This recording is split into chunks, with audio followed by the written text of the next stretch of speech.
everyone. How are we doing today? I'm hoping you can all hear me okay, see me okay. Let me just pop on the music.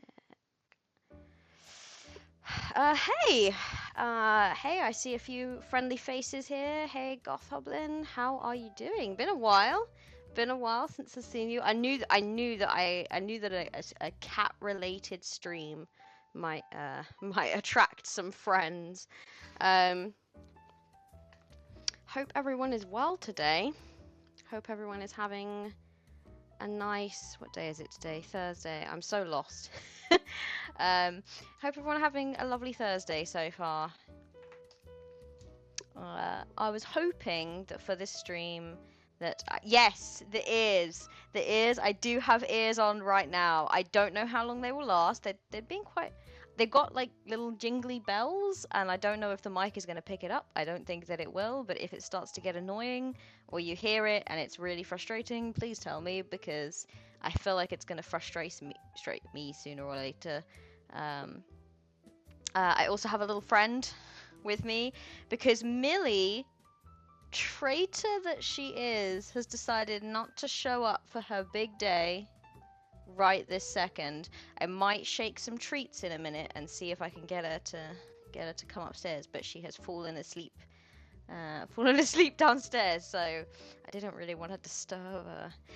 But I do have just in case she decides to show up, I do have a Millie cam set up, everyone. So don't worry about that. I've got it all well in hand. I hope everyone's having a nice day today. This is going to be a very chilled out solo spotlight stream, everyone, because I have been a bit migrainey today. It's kind of gone off for now. Hello! Hi, I see people filing in. The ears, well, I felt like it was appropriate. But I have just told everyone that they got like bells on them, so sometimes when I move my head I can hear it, so they might have to go. But I want to try and keep them if I can. Yeah, I've been a little bit migrainey today, a little bit not well. I really wanted to get on and get some stuff done, but I have had to spend a pretty big majority of the day laying in the dark like some kind of vampire, hoping that the migraine will go off. And for now, it seems to have subsided. But I'm going to keep an eye on it a little bit, and I may have to call the stream a bit early if it starts to come back, because it can be pretty shitty. Pretty shitty. Yeah, migraines absolutely suck. And I wouldn't say I get them often. I get them more often than the average person, I think. But not often enough that like when I do get them, I'm like, oh, that like I feel like, you know, some people get my sister, for example, she gets really bad migraines, like the migraines that like make you sick and give you aura and give you like double vision and just the really awful ones. I do not get those, and I'm so thankful.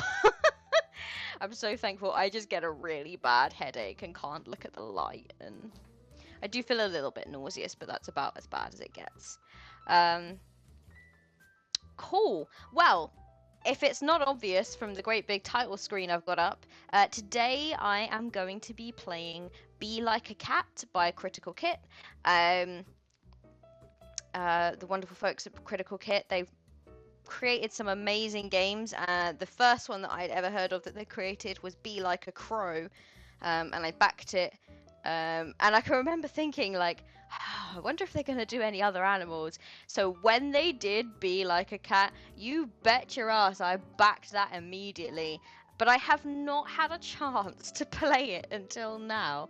It has been sitting tauntingly on my shelf and in my kind of my computer library for a little while, and every single time I've looked at it I've gone, I want to play that on stream. So I'm very, very, very excited to finally get to do so. And we're going to be kind of learning about it together. I've read through it a little bit. I kind of have an idea of what I'm doing, but as usual, that's part of the fun with this, right? We kind of learn about how to play the game, and we get to do that as a group. So, be like a cat, yes. And we are doing so, or I am playing it, in honor of the fact that my beloved kitty, who, as I've just mentioned, has not made an appearance yet, Millie, her name is, it is her gotcha day anniversary today. So it has been 1 year since she has been in my household, and I love her dearly, and I wanted to do a stream in celebration of that and of her. So I felt like this was the perfect game to play. And I hope that you all agree with me. I've got some dreamies here. I'm gonna shake the treat bag and see if I can get her to come. She might not hear it because she's asleep and she's downstairs, and she is 14 years old, so she's not like a, like a kitten who's like, whoa, did somebody shake the treat bag? Like, she's the kind of cat that if she's tired, she will choose sleep. Millie! We'll see. I don't think she's going to come up just yet. If she comes up, she'll come up at her own pace, and she'll like plod in, give me a withering stare, as if to say, "Yes, mother. What is it? I'm trying to sleep." And you know what? Mood. Absolutely fair enough. So with that in mind, I've mentioned I do have a millicam set up, like a little scene with a millicam set up, just in case she comes up. But if not, I'm not going to rush her, because today is her day, so she gets to do what she wants. But it would be nice to have a little milli cameo. Cool. So I guess with all that said, we can probably get started, everyone.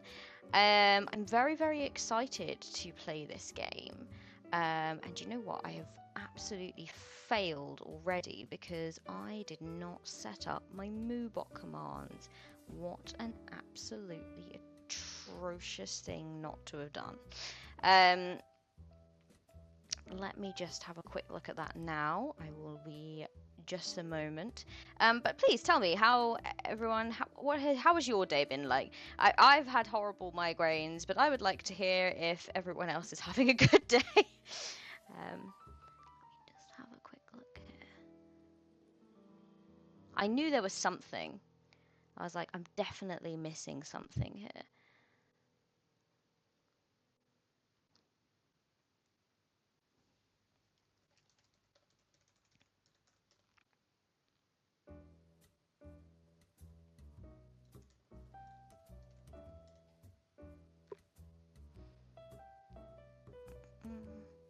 Can everyone hear the music okay as well? Just let me know.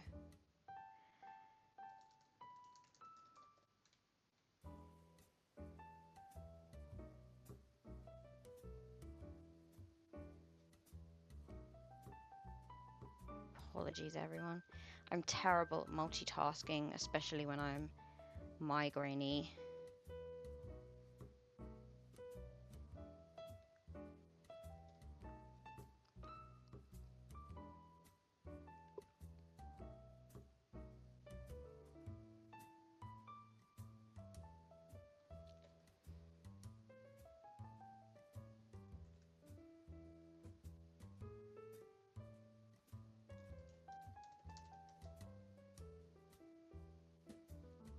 Almost done.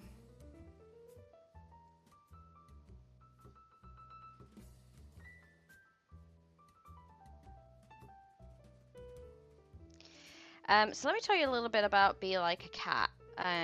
The game itself, it is essentially exactly how it sounds.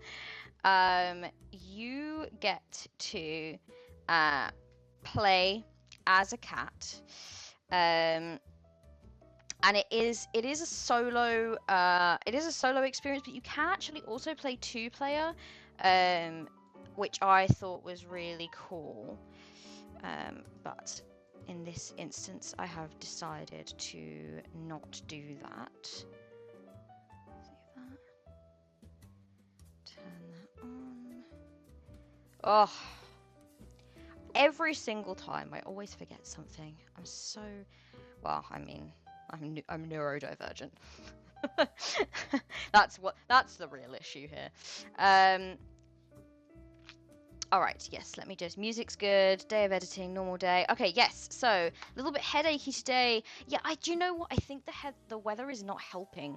I have inherited my mother's superpower, I guess. She has this thing where if it's stormy, she gets terrible headaches. And I also get that too. So I guess maybe if I was already feeling a little bit stressed out and a bit migrainey, it's probably made it a whole lot worse. Because the weather here it was raining a little bit earlier today, but it's been so hot and then raining and then really hot and then raining. I don't think the weather really knows what to do with itself at the moment, and the pressure is just all over the place. So it has just been driving me up the wall.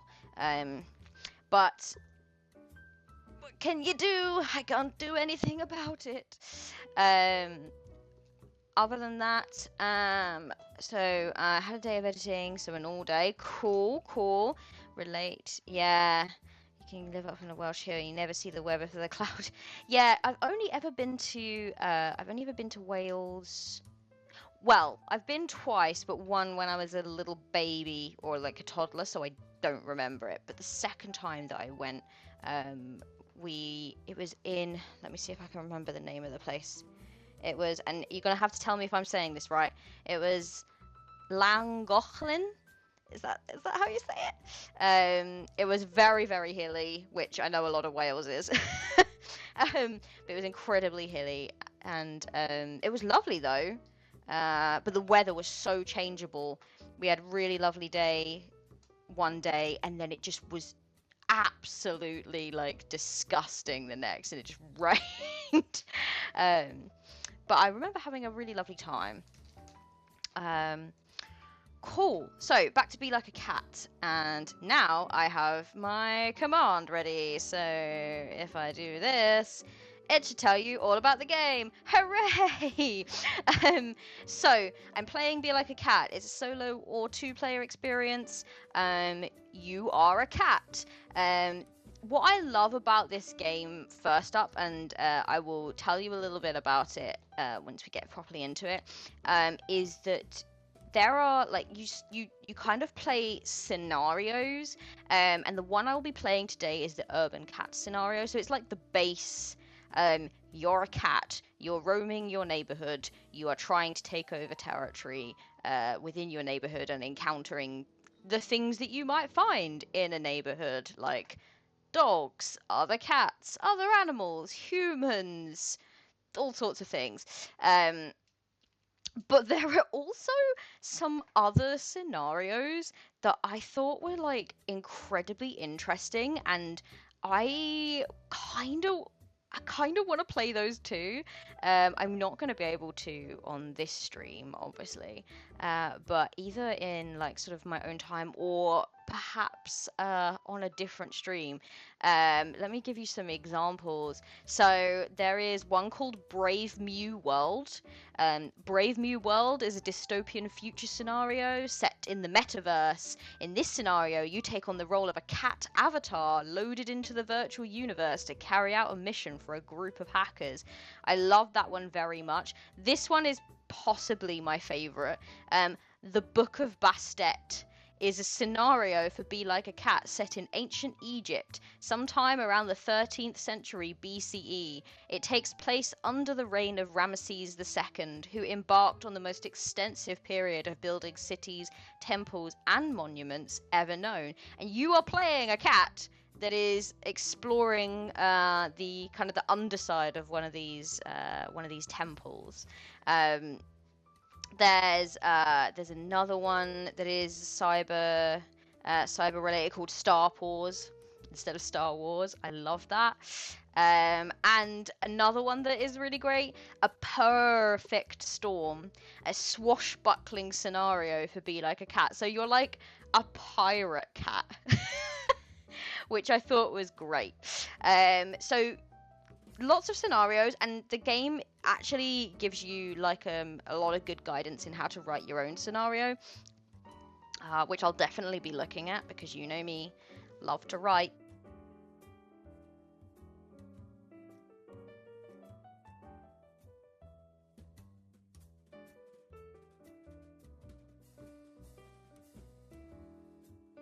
To be playing up. Can you hear me?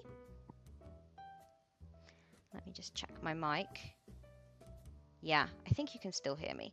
Yeah, my headphones seem to be playing up a little bit, so if they continue to be poor, poor, get it? Like a paw, like a cat. If they continue to be poor, then I might have to ditch the headphones, but I kind of like them very much. It doesn't take me very... It's like they kind of time out, and I don't know if there's a way of stopping that, but it doesn't seem to quite understand that it's connected to the computer, and that it's supposed to be doing a job right now. So weird. It did it the other day as well, so I'm not really sure what's causing that, and I will have to look into it and find out. But if my mic cuts out, just know that I am hearing a little notification noise to tell me, by the way, your mic is about to cut out, and I will be back with you shortly. I'm interested in Star Paws. Terrapin, it sounds great, doesn't it? Well, let me get the Star Paws one up so I can read it out to you. Star Paws is, so it's the second, a futuristic scenario for Be Like a Cat, set on a malfunctioning space station that orbits a planet in a distant galaxy. An alien life form has infiltrated your space station. It happens more than you think. All but, I don't know, I've seen a lot of sci-fi movies. I think I knew that happened a lot. All but a few humans have deserted the station, leaving mainly escaped animals, droids, and aliens. Yeah, so you're a cat, and by the looks of it, you are trying to figure out a way of getting off the ship because of this alien life form that has come aboard.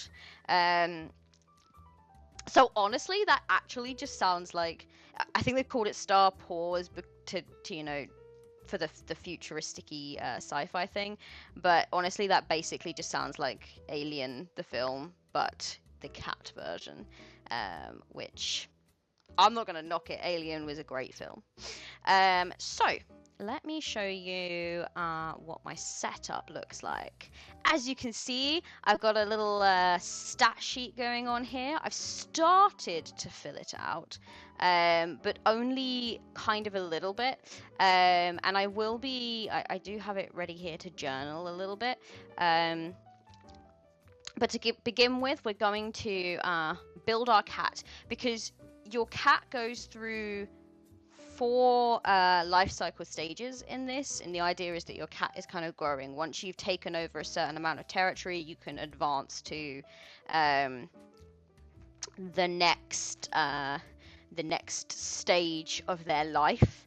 But you begin as a kitten, and it is as a kitten that you kind of develop your skills. So as you can see, all of mine are marked at 1 at the moment. And that is because I'm not particularly good at anything, and I have to build that up a little bit. The scenario I'm doing up here, you can see, is urban cats. I've written that I'm the kitten life cycle stage. I have not chosen a name yet. I was mulling this over.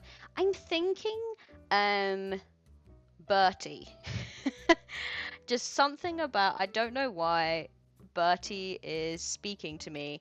A little story for you all. I'm basing this cat that I'm building now on a cat that actually, I thought about doing it from Millie's perspective, but actually I thought it would be more fun. Millie is not really much of an outdoor explorer, so I thought it might be fun to choose a cat that I know for sure in this neighborhood is an outdoor explorer, one that we have come to know here in this household as Big Head Cat, because, well, I'd love to say it's because he has a big head, but actually I suspect it's because Millie has a small head and he probably has a normal size head for a cat. But big head cat occasionally decides to come and jump into our garden and gets into gets into like an altercation with Millie through the glass door. Millie is a refined lady up until Big Head Cat shows up, and then she like takes out the earrings and she becomes like this scrappy little alley cat, and she's like properly hissing and getting very upset and very curious. But yet every day she seems to go to the glass door and she's watching for him and waiting for him. So in my head, I'm building an enemies to lovers romance between them. That might be that's definitely me anthropomorphizing quite heavily there, but it brings me joy. So I've decided that this cat we're going to be playing from the perspective of is going to be Big Head Cat, or I'm going to call him Bertie. And I will also say that I have given him the stray background. That is because I think of the 3 backgrounds you can start with, you can either be a feral cat, a stray cat, or a domestic cat. I'm pretty sure that Big Head Cat is domestic, but I'm going with stray just because I thought it was, story-wise, it was quite interesting. Because as you advance into a certain life cycle, if we get that far, that is, you can choose to become either domestic or feral, depending, because now you've lived a bit of a life and either you've found new owners, in which case you might become domestic, or you have not found owners and now you might be a little bit feral. So I've decided to go with a stray cat just to get that kind of like middle ground, and then we'll see where the story takes us. Hey Alec, 7 months subscribed. Thank you so much. That really makes my heart happy. I love having you here in the streams, Alec. I'm always very excited to see you. And yeah, I really appreciate that. Thank you. So right, let's change the name here. So we're calling him Bertie. And I will see if the dice roll that way. We might get a Millie cameo, folks, in game, because I would love for my in-game Bertie to meet Millie, but we'll see. We'll see what happens. Me being a cat, who'd have thought? Who'd have thunk? I should have called this stream. Was it you, Emma, who was like, I can't wait to be like a cat, but it was with the K instead of the C. I should have called this stream Be Like a Cat. That would have been perfect. Cool. So let me read out what being a stray cat means to you all, so that you are all aware.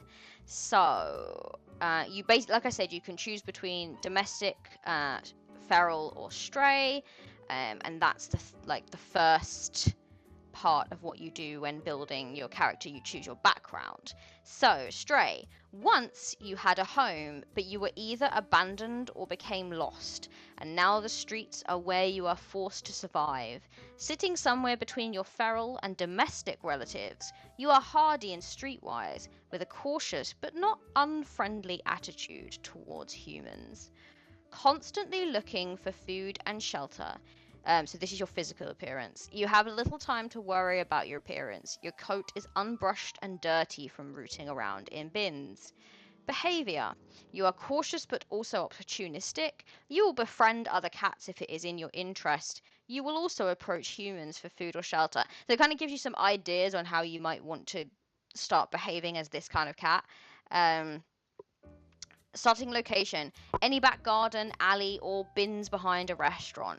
I'm going for suburbs because that's kind of where I live. So my starting location is going to be like in a back garden. It's going to be a garden shed. Decide which area of your town or city you started life in, and mark one location square and on your territory tracker as your starting location. So, did I do that correctly? Because I marked couple. Ah, I see. So I was actually only supposed to mark one location square. That's fine. That's fine. I can change that. No problem. Let's actually do that. I'll show you all in a minute my tracker because that's a big part of it. So my bonus: you are agile and streetwise. Select any 2 travel skills that you always make with courage. And courage, I guess if you're going to compare it to anything, is basically like, it's not quite rolling with advantage. The mechanic is slightly different, but it's like this game's version of advantage. You either roll with courage or you roll with timidity, and rolling with courage is the one that gives you the edge, and rolling with timidity is the one that gives you the sort of the weakness kind of thing. So let's pop that in here. Let's change that. And ta-da! You're agile and streetwise. Select any 2 travel skills. I will select those. Let's select them now, actually. So jump, climb, balance, and land. So if I go ahead a little bit and read what those mean, they're pretty self-explanatory, to be honest. But if I, just so that you can hear exactly what the game says. So jump, onwards or upwards, span gaps with your impressive bounds. Climb, scale walls, trees, humans, or whatever you fancy. Balance, maintain your posture on narrow, high places. And land, hit the ground on 2 or more feet rather than other more sensitive areas. I feel like I'm gonna go with so the urban kind of setting, or the urban scenario, I should say, makes quite good use of the climb mechanic, because it gives you like a little extra way of traversing this area or the neighborhood. You can use the rooftops, and basically that means that you might not encounter some dangerous animal or anything, but it comes with its own kind of dangers because you are quite high, so you have to make a climb check instead. So I think I'm going to choose climb as one of them, and so that I will always be rolling that with courage. And the other travel one I will choose. Let's go with I would like to try to land gracefully, I think, if I can. Or have a better chance of landing gracefully, because I think if you don't, you're more likely to get injured.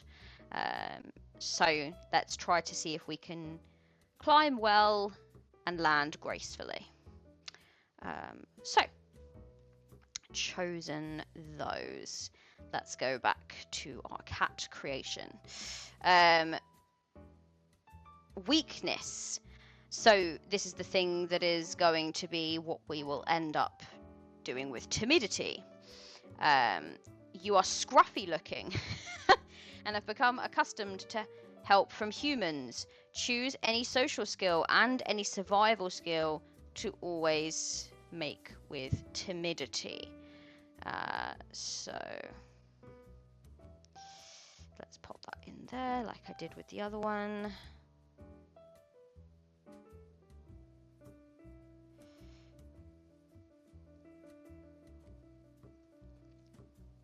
Any survival, any social skill, and any survival skill.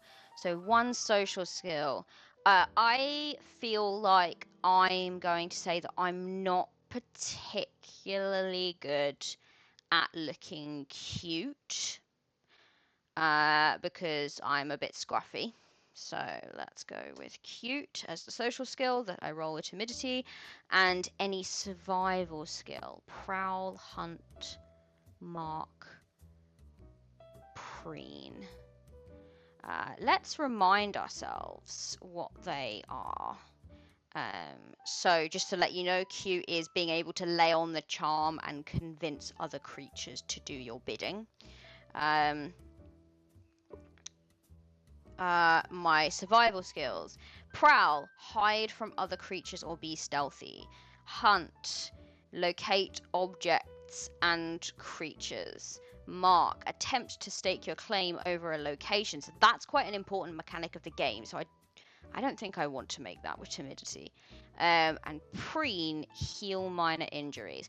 Well, I'm going to base this on what I know about Big Head Cat, or Bertie, as we're calling him here. I am going to say Bertie knew no fear. Big Head Cat, he comes into our garden. He does not attempt to hide or look in any way like he's trying to trying to stealth in any situation. He walks everywhere and anywhere, bold as brass. Just comes in here. Can you tell I'm definitely Team Millie with this Big Head the Cat situation. So I'm gonna say that prowl is the one that I make with timidity. So, and just so that I can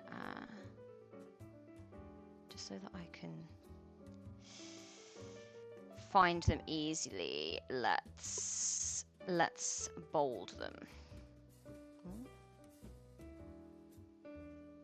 There we go. Oh, did that wrong. Yes, Alec. Yes, the game does look absolutely awesome, doesn't it? It's such a, what I really like actually is the way it breaks it down into phases. It makes it so much easier for you to really just understand what each part of the game looks like. Right now we are in the first of our 4 life cycle stages, so we're playing the game right now. Character creation is actually a part of the game. I'm choosing what my kitten works on as they grow up from a kitten into a sort of young adult cat, and this is how they kind of become a young adult and what skills they work on, and that's going to be like the next part that I am literally just about to do. So it's a bit different to bonuses and weaknesses, because now I get to do some rolling, everyone, and figure out how good at things my cat is. And there'll be some that it will just be 1. The numbers in each of these things, by the way, represents how many dice you roll. So when you have to make a prowl check, for example, how many dice I roll, currently it is 1, to see if I succeed or don't succeed. So obviously the more dice you roll, the more likely it is that you will succeed.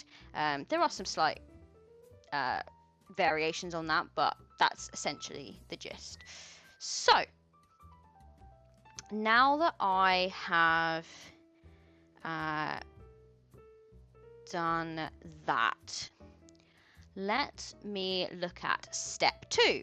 Very clearly labeled in the instructions. I love it. Step 2, developing your skills. When you first create your kitten, or when you advance to any life cycle stage after young adult, you can develop your skills. All skills have a score of between 1 and 6. The higher the score, the better your cat is at that skill. All skills have an initial value of 1. You can see a categorized list of the skills, which I do have to hand right now. Your cat possesses in a brief summary of what that is. To develop skills, you must first mark a few that you will attempt to improve as a kitten. Use one of the following methods to mark those skills.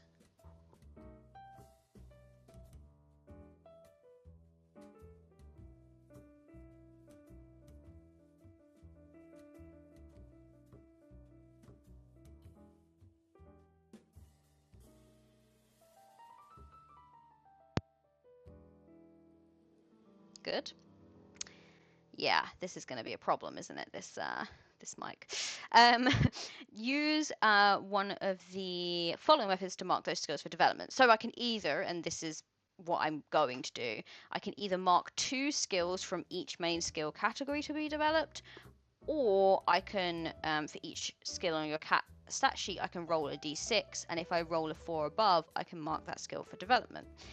I am going to, just for ease sake, I'm going to just choose 2 from each category, and say I want to try to develop those skills. So these are basically, as I'm growing up as a kitten, how I am learning to develop those skills. And I will get to journal about this, but I will journal this after I have basically completed all my kittening. I will then kind of do a sort of brief journal on my kitten stage, and then I might go and get a drink. I'm planning to try to take a number of breaks today just because of the head situation, so we'll see how we get on. So the skills I am going to choose. So, survival, prowl, hunt, mark, and preen. Now, I could still choose any of those 4. So even though I have a weakness in prowl, I could still choose to say, oh, I'm going to develop my skill in prowl and try to get better at it. And let's say that I manage to improve that to a 2 or a 3, it will mean that I'm rolling 3 dice, but I'll still be rolling with timidity.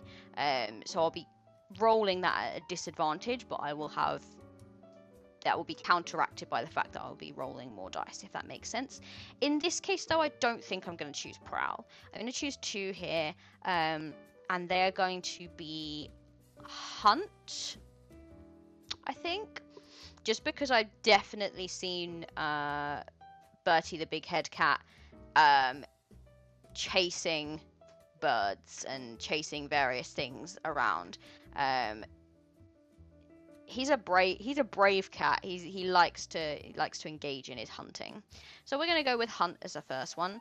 And because it's a main skill of the game or the main part of the game is marking territory, I'm going to choose mark as my second, and it also fits for big head cat because he likes to just assert everyone and anyone's garden as his territory. I can hear you now, but a little touch and go there. Yes, so Alec, what is going on? My headphones, I'm not 100% sure why this is, and I need to look into it, but I probably can't look into it right now.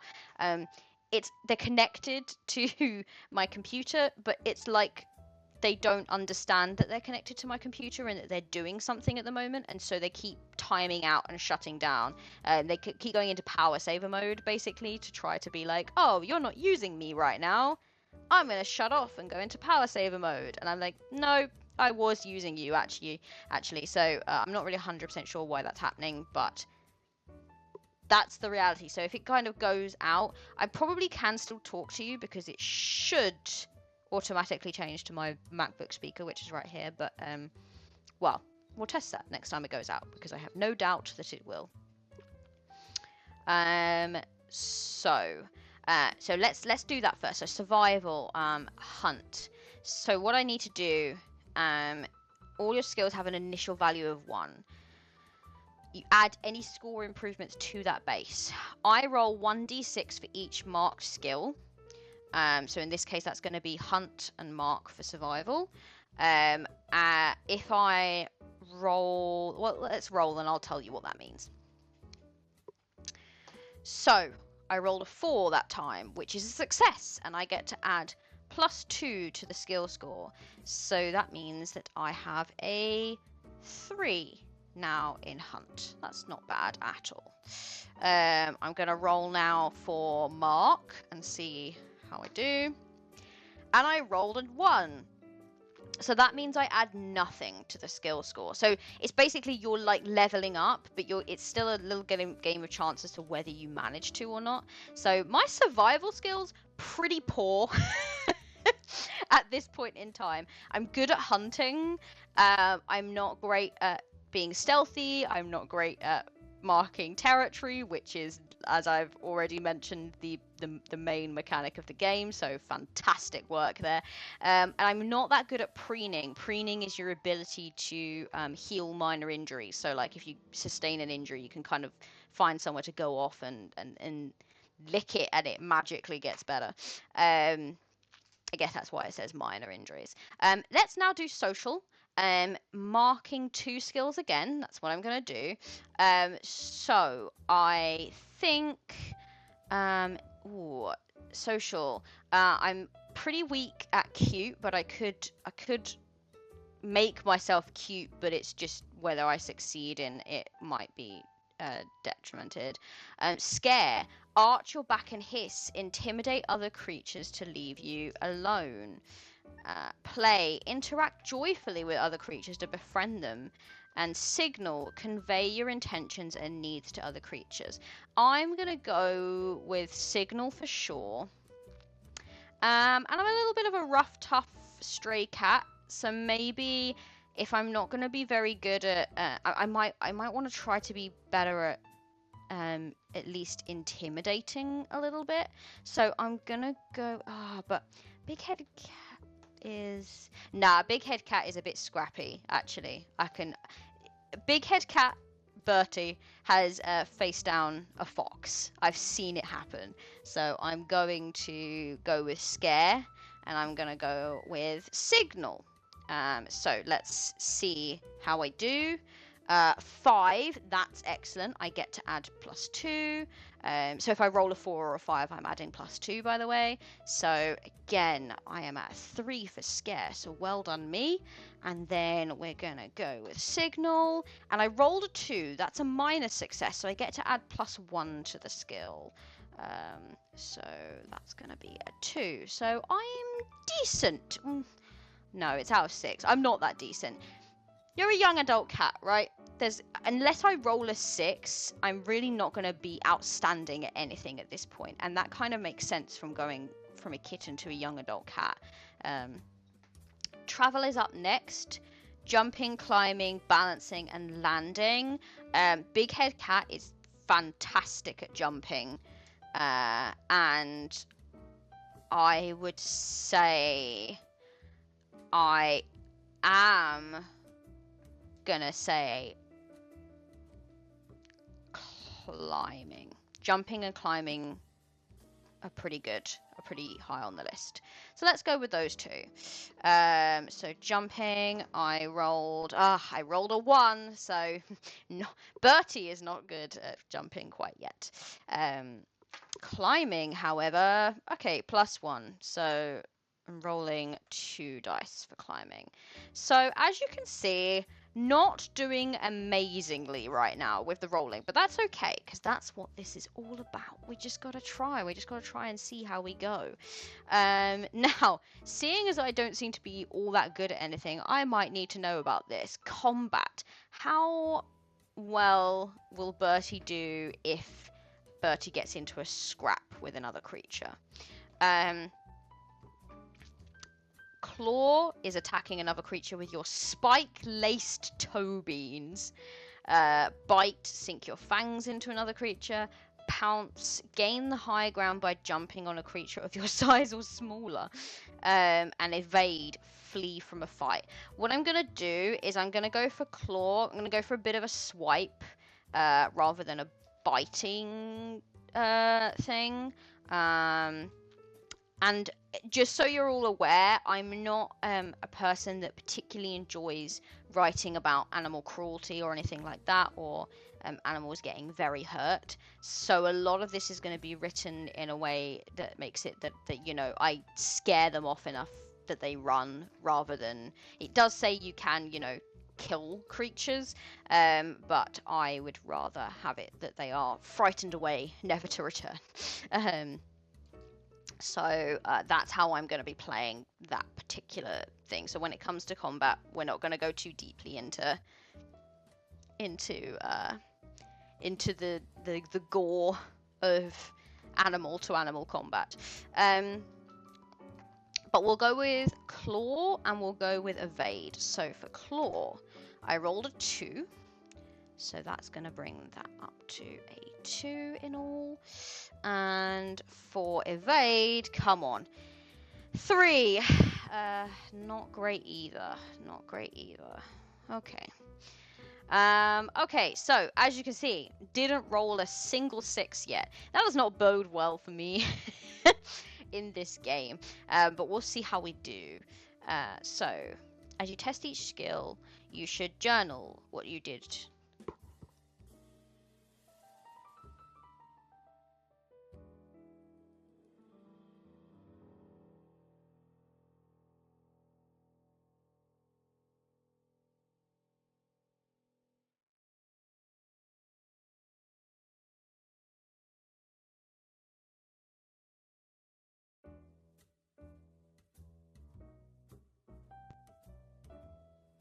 Lost it again. So I think if it happens again, which I've no doubt that it will, I'm gonna just switch to my MacBook mic. It's not gonna be as good as this mic, but it's probably better than nothing and me having to keep turning my mic back on. All right. So we have marked off our skills. As you test each skill, journal what you did to improve that skill. For instance, honing your prowl, you might have stalked and caught a passing butterfly. Or your jump may not have increased due to a knock in confidence when attempting to jump up a step and failing. Once you have created your kitten, you can then advance to the young adult life cycle and begin exploring the world. All right, so I'm guessing that I'm going to do a journal now, and then if I advance to the life cycle, the young adult life cycle, I actually get to increase skills again. Oh no, when you advance to any life cycle stage after young adult. Okay, I don't get to do that. That's fine. That actually makes more sense. I was like, what, did I have to do that again? Cool. Interesting. So I will now do a little journal and we will find a little bit more about Bertie. And I will come back to you in just a moment. And then once we've done that, I'm going to take a little break. So let's go into our kitten stage.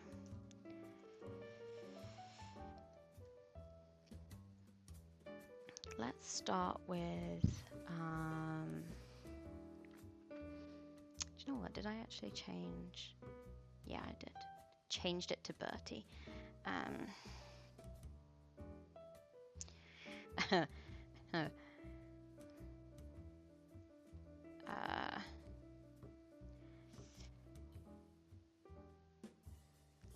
So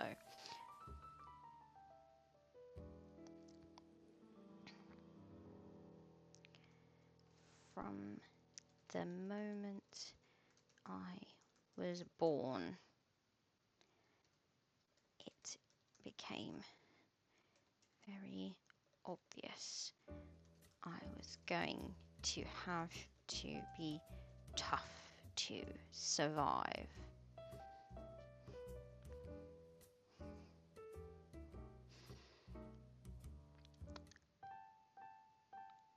I was born in a garden shed.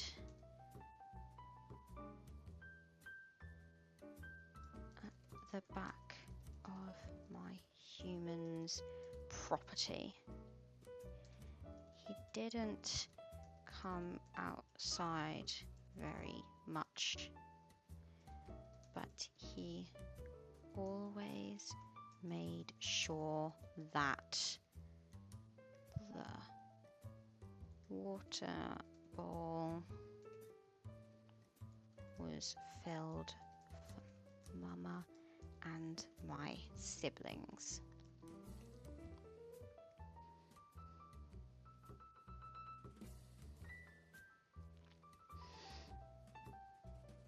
And we lived in that shed for quite a while.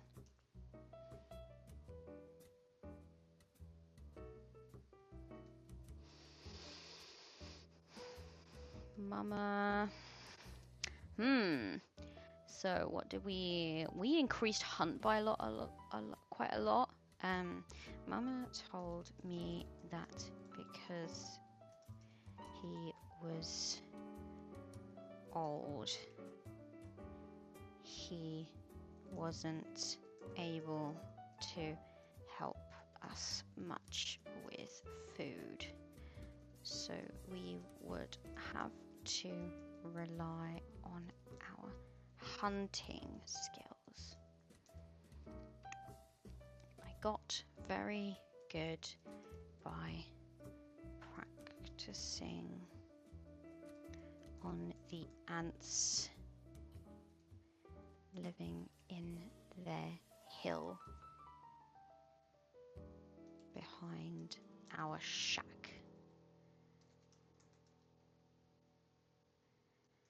And I even managed to catch a mouse.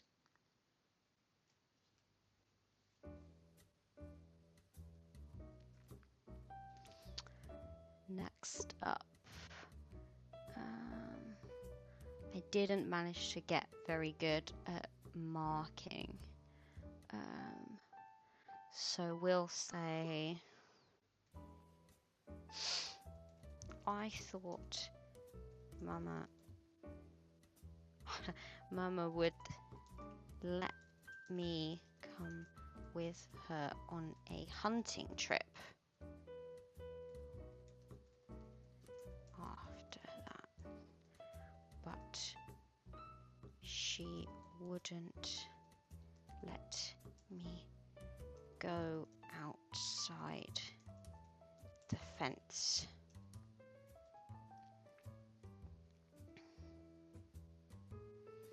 It's not fair. I want to explore. There are so many exciting smells out there. I want to explore and pee over everything and make it mine. Okay. What did we not? Oh, social skills were not too bad.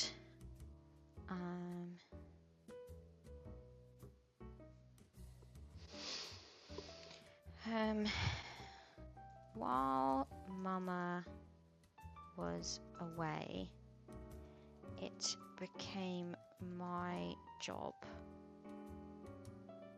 to look after my siblings. They are younger and smaller than I am.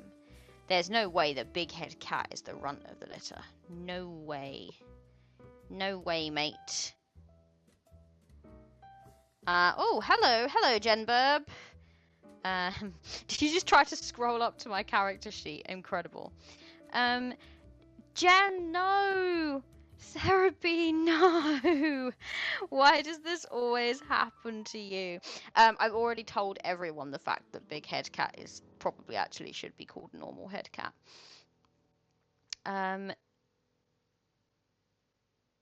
You lived in a shed?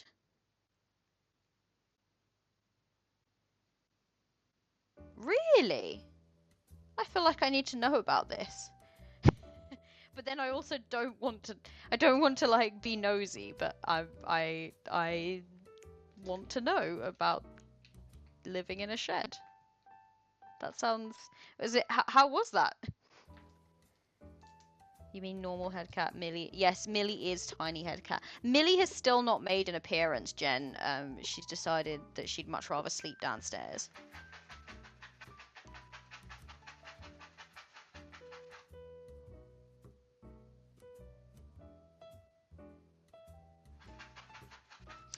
I don't think shaking this is working.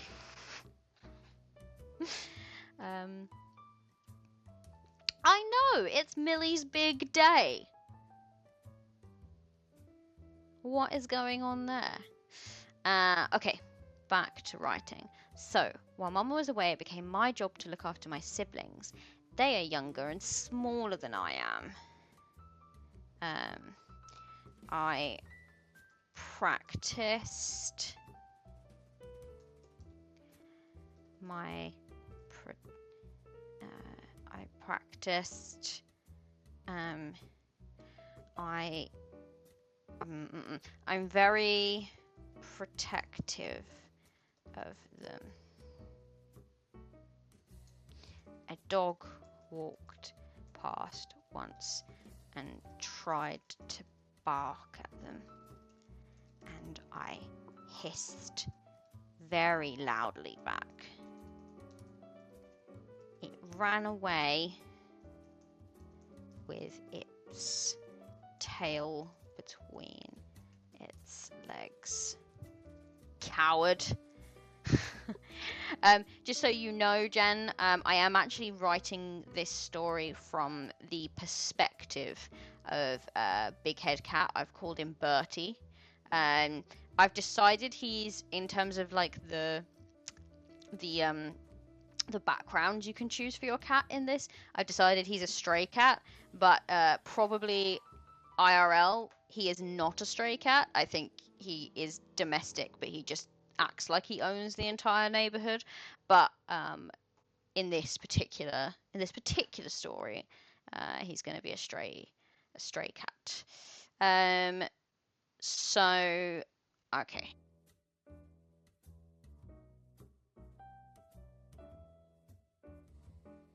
Can you all hear me? Two terrifying things just happened at the same time there. I'm hoping you can all hear me. Okay, yes, you can. Fantastic. So, let me tell you what happened. Jen, for your benefit, my headphones have been acting like they're on, like, standby. Like, they're not doing anything. Like, they don't realise that they're connected to OBS and fulfilling a purpose, so they keep shutting down in power saver mode. Because they think, oh, you're not using me. And I'm like, I most certainly am. That happened. And a second later, OBS just died. It just was like, OBS has quit. And I was like, no, don't do that. Please don't do that. Just midstream. I have never had that happen to me before, so I just blinked and stared at the screen for literally like 30 seconds as I tried to process what had just happened. I was like, am I not streaming anymore? What? Oh no. Sorry about that. I just want to check. Can you all hear me okay? Am I coming through clearly? I know it's not going to be as good as with the headphones, but I'm so sick of turning them on and back off again, and sorry, they're turning themselves off and then I'm turning them on, so I'm I think I'm going to just look, see my little cat ears, you couldn't see these with the headphones, they've got bows on them, which is kind of cute, and yeah, but also bells, which is kind of annoying. The headphones did a really good job of keeping the bells still, which this is not going to do. Alright. So, back to this. I don't even remember what I was saying. Okay, yes, I was calling the dog a coward. Essentially, Jen, I have rolled for these skills while you haven't been here. And now I'm writing an entry in the first stage of my life, which is a kitten, which explains why I got the skills that I got, or why I didn't get the skills that I got. I've rolled for 2 from each of these bands, and as you can see, yeah, very, very scary, which is why I managed to scare away a dog.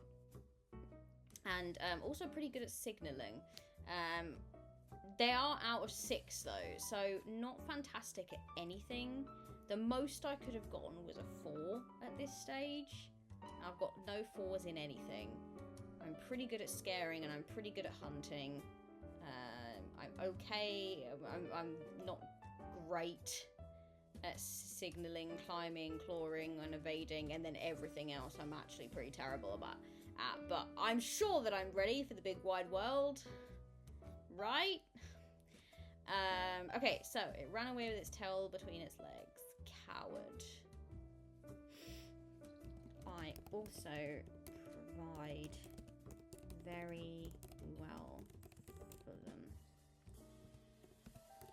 There's a young girl that walks past the house sometimes, and I always go to say hello because she's always eating a sandwich.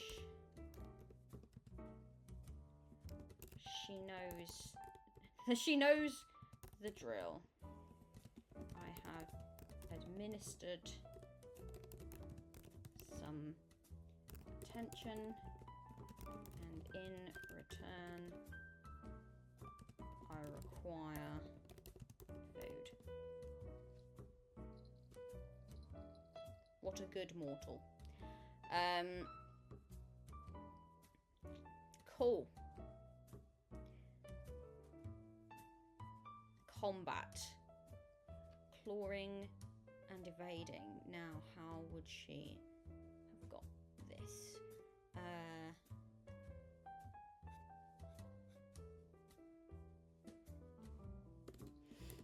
The last thing Mama taught me was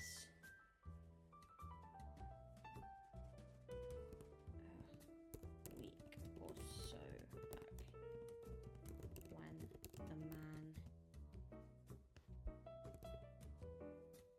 who we live with started feeling unwell.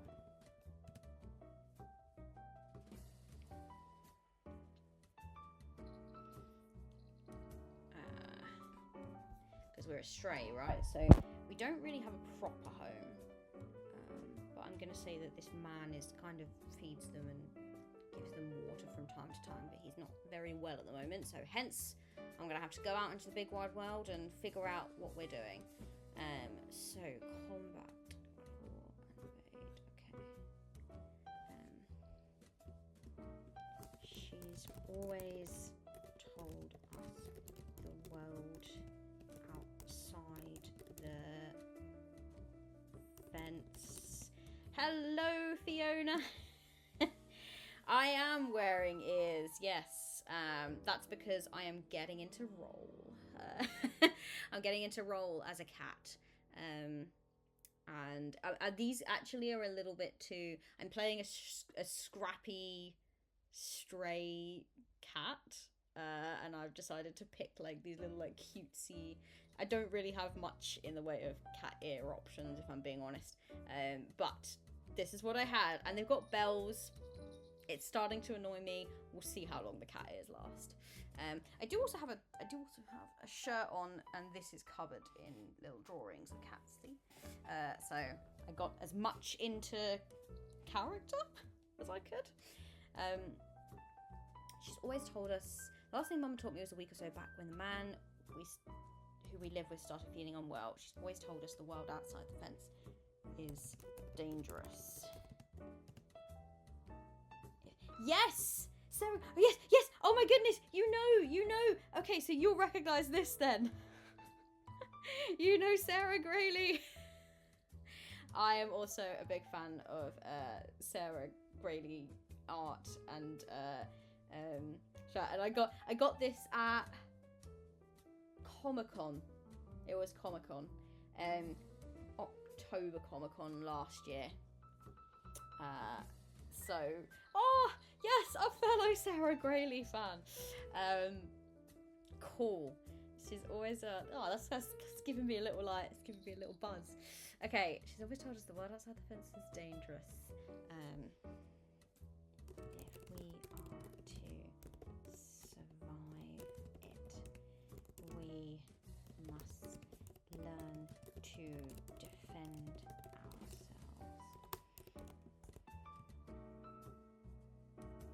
Got a commission from her of me, my partner, and Francine. Oh, that's so lovely. Yeah, my partner is also a big Sarah Grady fan and was the one that bought me this shirt, and he also got himself like the jumper that has all the skeletons all over it, and then has a little black cat, and then this has all cats all over it, and I think that somewhere on here there is a skeleton, or it might be a ghost. I'm trying to remember, but he's got the jumper, and yeah, it was actually him that introduced me to Sarah Grady, and we've both been kind of obsessed. So when we were at Comic-Con, he was like, "We gotta go, we gotta go to that store." But that's so cute that you got a commission. I demand to see it when I next am on a call with you. She's always told us the world outside the fence is dangerous. If we're to survive, we must learn to defend ourselves. Yes, I would really love to see it.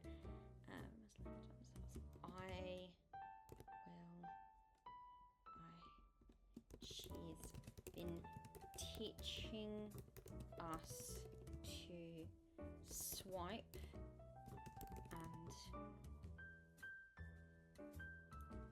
making us run around as fast as we can so that we can get away from danger quickly.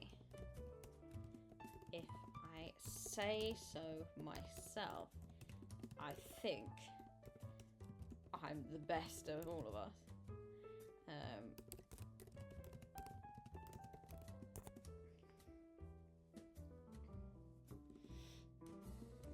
I've been thinking, though, Mama can't keep doing all the hunting alone. I need to step up and prove that I can be a provider for our... Now, a group of cats is called a clouder.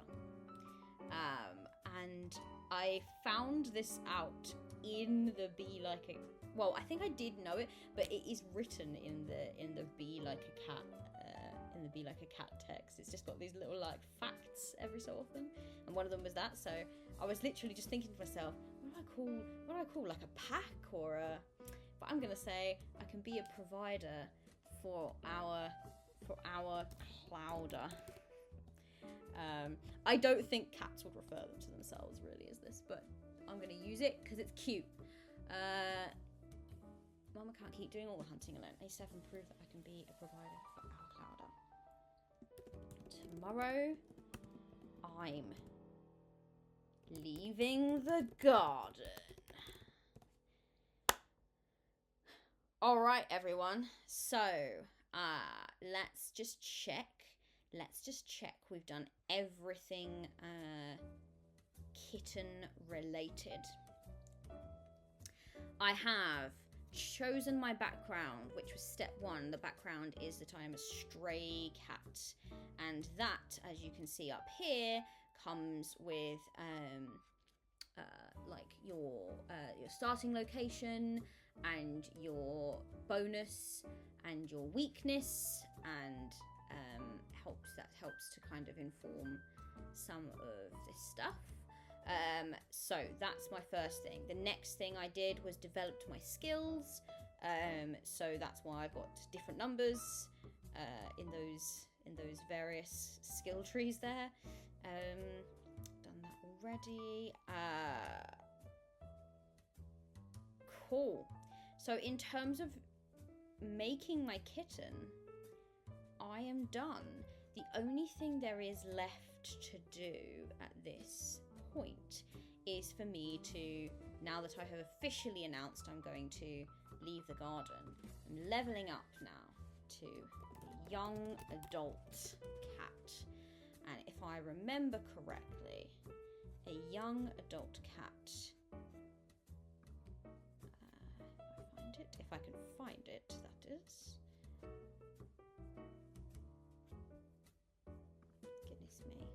totally lost now. I think they have 5. I want to say 5 hit points or like life points. Here we go. Young adult. At this life cycle stage, you are learning about your place in the world. Whenever you make a skill check and any rolled dice yield a value of 1, you automatically failed that check. Now that's interesting actually, because I said, oh, well, the more dice you roll, the more likely you are to succeed. But actually, in a way, you are also more likely to fail, because it doesn't matter if you roll a 6 in any of them, or if you roll well in any of them. If you yield a value of 1 on any of your dice, and I have been rolling a lot of 1s so far, you automatically fail it.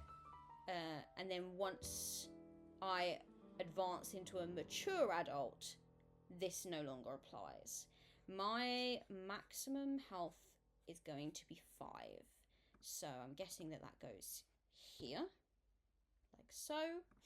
And I'm at 5 of 5. So I've got my health at the moment, and obviously that will go down if I sustain injuries and such. I have 9 lives. I think if I get to, there were certain conditions or certain things that just will instantly knock off a life. If I get to 0 of my injury points, that also knocks off a life. And I did already make it very clear that I don't enjoy writing about animal death or animal injury very much. So obviously there are combat mechanics, and obviously it talks about lives and injury points and things. I won't be going into any detail on any of those things. If I get into a scrap with another creature, I will not be killing the creature, I will be scaring it off. And if I happen to lose all my lives during this playthrough, then I will simply be running home with my tail between my legs, having failed. Having failed my mother and family. My clouder, as it were. So, before I head off for a break, because I did promise that I would do more breaks today, I'm going to show you. Let's go real quick into this. So I start off.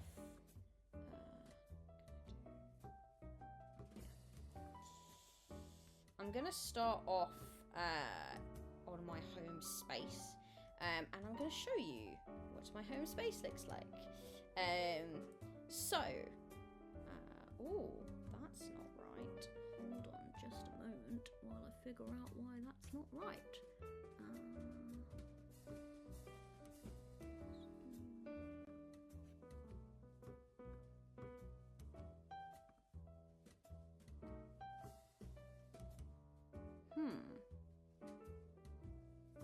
I guess it must have logged me out.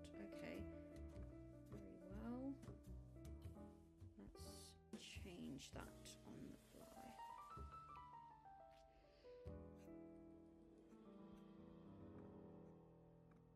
Sorry about this, everyone. Having some issues. I'm really having some issues with OBS today, actually.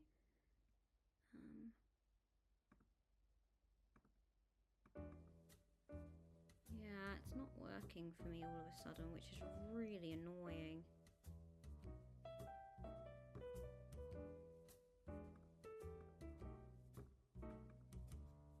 That's really annoying.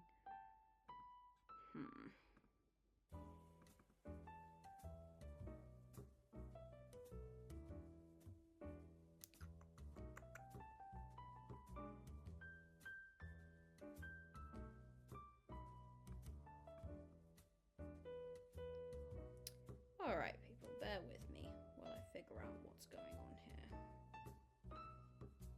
Because I can't actually click anything right now. Incredible. This has been working all afternoon, and then the moment I actually go live, it stops working for me. That's wonderful, that is.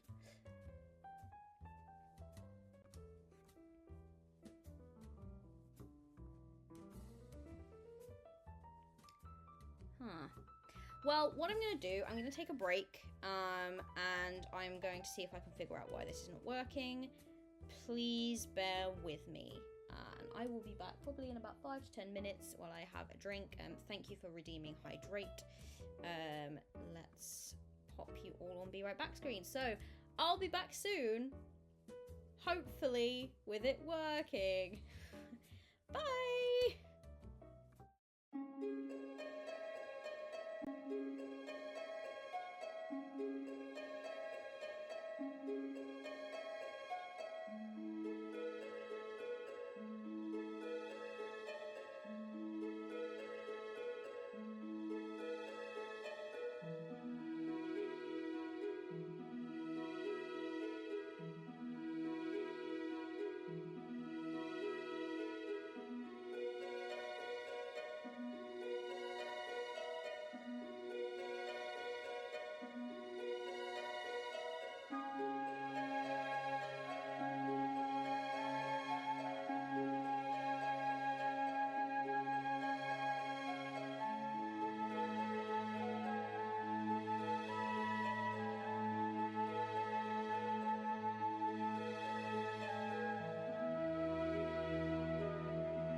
everyone, I'm back.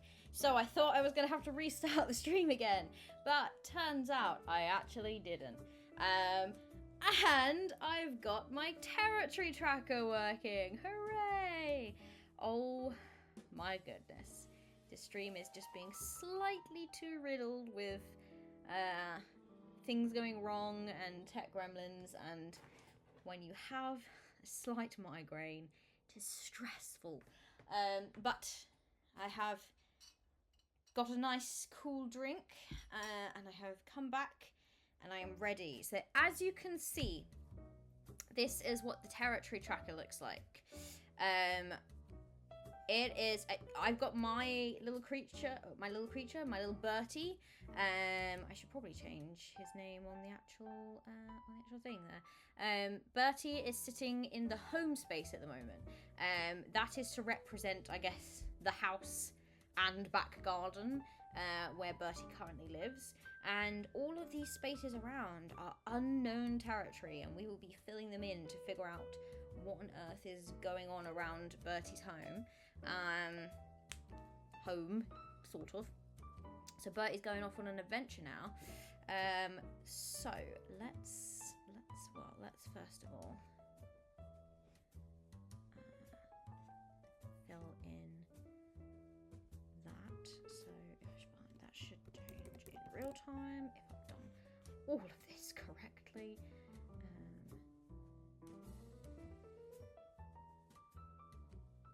Hey, it's working! Hooray! Cool, isn't that nice? That's a nice novel, isn't it, for it to be working? Cool. So the way that this then happens is I will essentially be... So the core rules of the game, when you take your turn, you move through 4 different phases. The first is that you either move to a different location or stay where you are. 2, you check for and resolve any encounters in this location. So I'll be like rolling to see what I encounter and resolve any of those. Number 3, I check for and resolve any yes and events in this location. Encounters, I think, tends to describe the environment, and yes and tends to describe what creature or anything that I evolve. Let's actually check that to make sure I'm giving you the correct information there. So, locations. No, I'm slightly incorrect. So location, you move to a new location, so you roll for your location first. Then your encounter is the creature, the type of creature that you encounter. That does make more sense. And then the yes and is like another thing that happens to you. So it should make for a fairly interesting journaling experience. And what is best about this game is, first and foremost, this game is actually just really, the focus is you just kind of moving on and taking territory and these kind of dice rolls and everything. So it's more mechanical than it is journaling, but it does say, you know, to pour as much into the journaling as you want. Some people might just want to write little bullet points of like what happened and where, and so they can kind of track their journey. And some people might want to actually write a long story, which tends to be my style. I might cut it down a little bit today, just because I'm feeling not 100%. So, because I have chosen the urban cat scenario, all of my locations, encounters, and yes and moments are themed around being an urban cat. Those ones that I mentioned at the beginning, you know, the one that's set in space, or the metaverse, or the what was it, ancient Egypt, they will have different sets of locations, different sets of encounters, different sets of yes and things that can happen to you. I think that that's honestly brilliant. And the fact that, as I mentioned before, that this game gives you a guide into kind of like writing your own sets of adventures and what parts you would need to do that. I mean, it's definitely something that I'm looking at it and I'm like, I really want to write something. I would love to do that at some point. Maybe I will. Maybe I'll do it on like a co-working stream or something. I'll just start writing kind of an event, a scenario they're called, and see how I get on with it. But for now, let's figure out what Bertie is going to do. So Bertie can move to any adjacent square around where Bertie is at the moment, and that green that I've got there signifies that this is a zone that is Bertie's territory. By the way, while I was down getting my drink, you'll never guess who tried to come into our garden. Yes, that's right. Big Head Cat himself tried to make an appearance because I think he knew that I was writing about him, and he was like, well, you know, if Millie's not going to go up and be with you and special, you know, celebrate her special day, I'm going to make an appearance. Heard you were talking shit about my head. Yeah, absolutely. Yeah, heard you said it was big, huh? But yeah, so Bertie, I'm calling him Bertie now. I'm going to keep switching between the two, but I don't think Big Head Cat would refer to himself as Big Head Cat. So, Bertie, where should I go? I'm going to go for an adjacent. What is it? 1, 2, 3, 4, 5, 6, 7, 8. Do I have a D8 nearby? I don't, and I can't be bothered to get up. So let's roll 1d8 with the power of Google. I rolled an 8, so that means if I start in the top corner, that means that's going to be going to my left. I'm so sorry, Jen, to have disappointed you in this manner. So, Bertie is going to head on over to, and they actually do have like a grid that's labeled. So we started in F6. We're heading on over now to F5, and we're going to first roll for our encounter to figure out what it is that Bertie has just stumbled upon. So we're just outside of the fence now. So what is just on the outside? I need to roll 2d6 to find out. Let's figure out what we've got.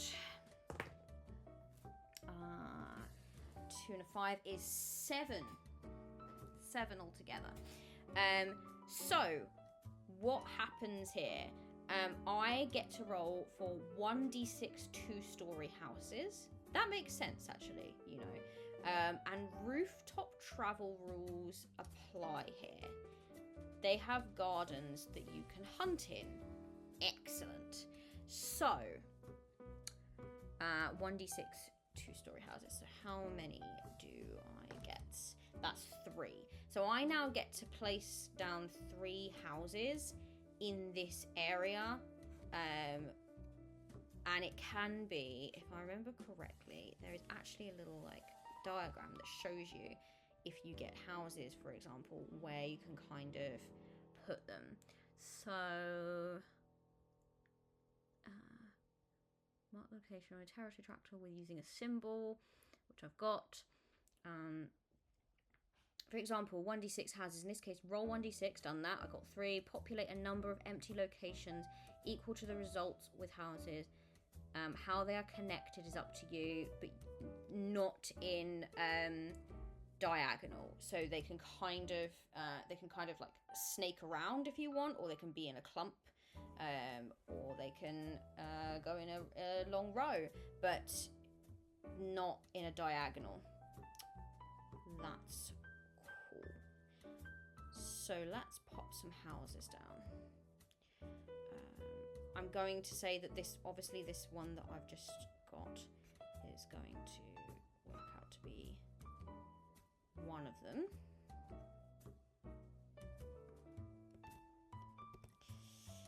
And let's make this a different color. Let's make it where it's kind of like a it's kind of neutral, right? Because we don't know what's here.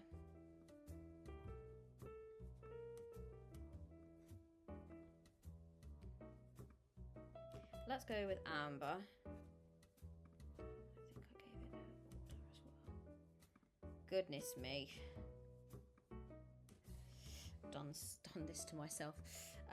Alright, so we're going to pop one here, and then I get to choose. I rolled 3, right? So I get to choose 2 more.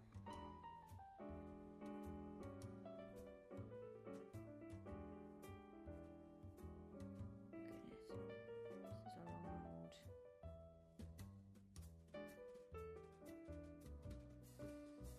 this is a long list this. So sorry, everyone. There we go. I'm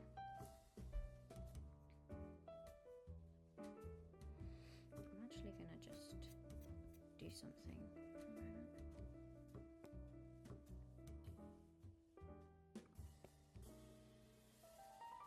Group this together. No. That's annoying. Alright, cool.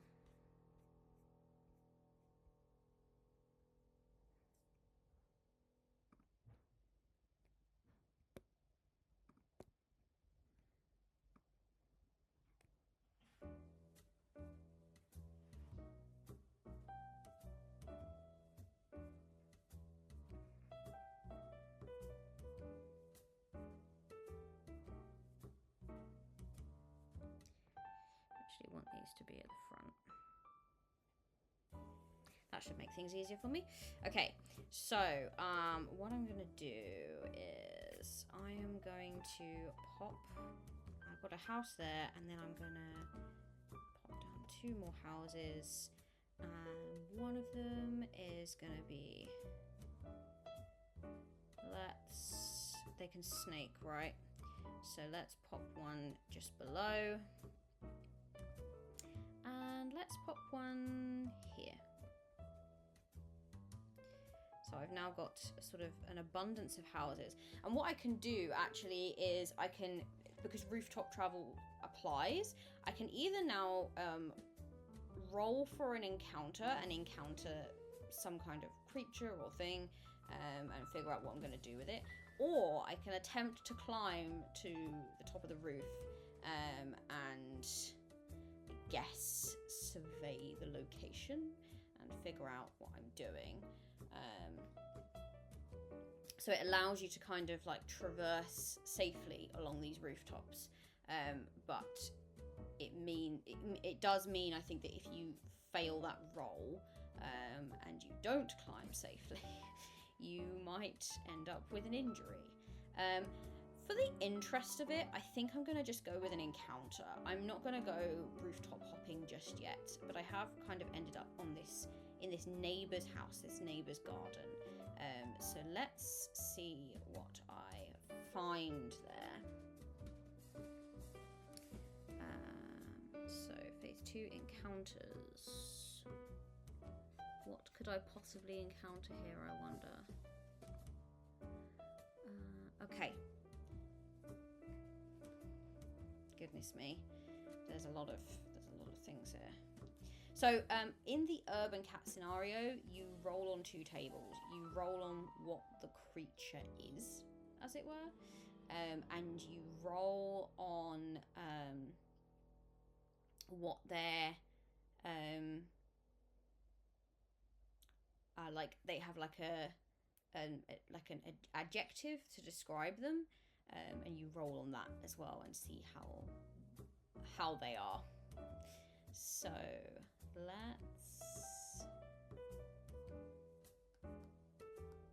I roll on the encounter verbs first, and if I find some of them say no encounter, and some of them are like grumpy, sneaky, kind, or something, and then if I get an adjective, I then roll on a creature. So let's start with the encounter verbs. So I roll 2d6 again, and it calls it like a d66, but it kind of splits them into tables. So I rolled a 2, so it's going to be from table 2, and I rolled a 6. And the word that I got is amorous, which is an interesting word to go for there. In case, so okay, so a little bit I think I'm gonna. I don't know if I really how I feel about that. What if I don't get a cat? That's gonna be a bit weird. For me. So I'm gonna re-roll that. I'm gonna re-roll that one. I think. I don't really want like to have to talk to a horny rabbit. All right. Roll number 5. So that's table number 5, and then number 5 again. Oh, no encounter. Okay, that's fine. That's fine. So there is no creature here. So I kind of end up in this area where it's going to be the next garden over, and I get to explore it. There's no creature here or anything that I can interact with or talk to, and that's fine. So hopefully that should make it quite easy to mark this as my territory. I feel like that is what my creature would do. Or I could hunt.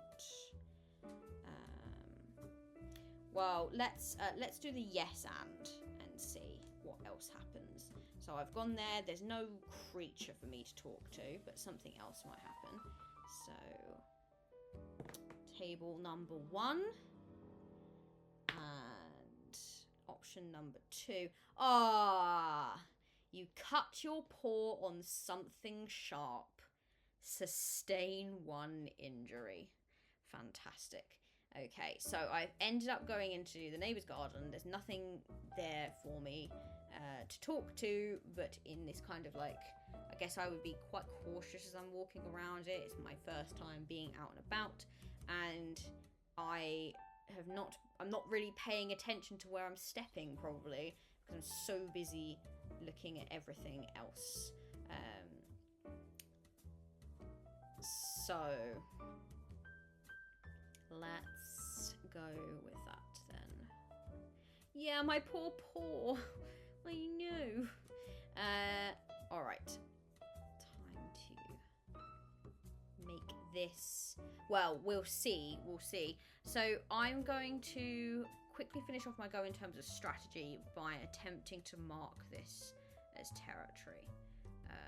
Because once I've done my yes and the final phase,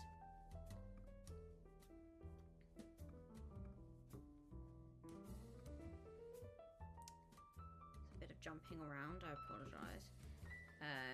Optionally, if applicable, attempt to take control of this location. So I have no encounters, I have a yes and event. So I want to mark, was it 1 injury? 1 injury on my play. So where was that? So yeah, I've got 5 health.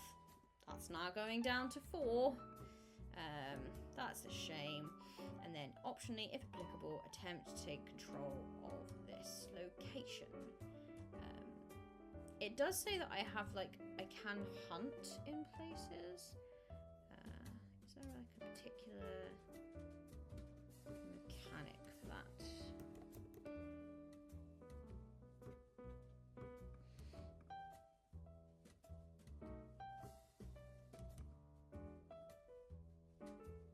Ah, yes. So, at the end of your turn, you can make a hunt check in any territory you control. If you are successful, you find a tasty snack and heal 1 injury. So what I'm going to do is I'm going to attempt to take control of this place, and if I manage it, then I can make a hunt check, and I can see if I manage to then heal the injury by finding something tasty to eat, essentially. That makes absolute sense. So this is a great game, just because it's just every question you could possibly have. So far, I've found an answer to very, very quickly. I don't need to worry about combat just yet. Alright, phase 4, territory. In this optional phase, you can attempt to take control of the location. Before you do this, you must have driven out any incumbent cats. Well, there was no cat here. You may make a mark skill check. So, roll. What is my mark 1. I have 1 dice to attempt to do this in. And I believe... Okay, guys, this little bit here that I'm about to do is going to involve some maths. Well, I've only got 1 dice, so it doesn't involve much in the way of maths. But let's try it. So I'm going for mark, and I rolled a 5. When I look here, each individual die result that yields 4 or 5 counts as 1 success. A 6 counts as 2 successes. Then any that you roll 1 counts as -1 success. The sum of these successes will define the consequences of your actions. So, I got 1 success. I rolled 1 die, I got 1 success. So that is 1. That's my number. If I got a 1 in all, that's a success, and I achieved my goal. So I have managed to mark my first bit of territory, everyone. I'm doing great. Well done, me. Thank you so much for joining. I hope you have a big day tomorrow. I hope it goes well. Yeah, I will hopefully see you in a stream very, very soon. Have a lovely, lovely evening and day, and hopefully, and no migraines for you. That is what I wish for you. Let's go back to. Let's go back to the playmat and mark it. So we are...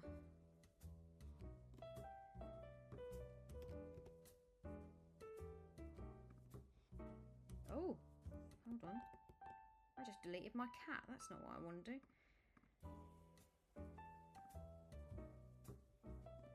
That's what I wanted to delete. Now I want to pop this here, because now this is a... Actually, no. I'm so sorry, everyone. But what I'm going to do is I'm going to just use the green squares, I think. Because otherwise, I'm going to end up getting confused as to which one was my house. So let's pop the green square there to show that that's my territory, but that is still a neighbour's house. That is not my original home. Cool. We've marked that territory, which means I now get to make a hunt check and see if I can heal my injury that I took from the glass. So let's do that. How many do I have in hunt, actually? 3 dice. There we go. Now it's getting exciting. Oh no, that's not good. Alright, so I rolled a 6, and I also rolled 2 1s. Now, I believe, if what I remember reading earlier is that if I roll any 1s, I just automatically fail. Any rolled dice yield a value of 1, you automatically fail that check. So it doesn't matter what else I rolled. It doesn't matter that I rolled a 6 and I got 2 successes, because I've automatically failed, because I rolled not 1, but 2 1s. Not my finest hour. So all that means is that I attempted to hunt and I did not manage to hunt down any food to heal my injury, unfortunately. So let's note that down, I guess. So what I'm going to do now, I'm going to do a little journal entry to let everyone know that. So what are we on? We are on our young adult stage. And so you all know what the objective here is. Obviously it's to get territory, right? But you're trying to get your cat through its various life cycle. So you can change these numbers as much as you want, depending on how short or long you want your game to be, but the guide that it gives you is that once I have completed filling in 12 territory squares, I can essentially level up my cat and level up their skills. Leveling it up to a mature adult, and then the final stage is a senior cat. We're currently on young adult. I've only got 2 squares.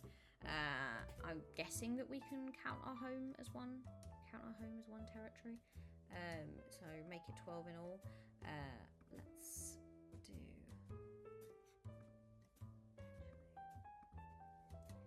go from here and let's just do it at this stage. So, young adult. So, I woke early while Mama was still asleep. This way, I knew she would be here to take care of my siblings. I've been watching her when she leaves our garden, and she always finds a hole in the fence just below the bush to the west. That's where I went to. The water bowl was empty again, so the man in the house must not be feeling well.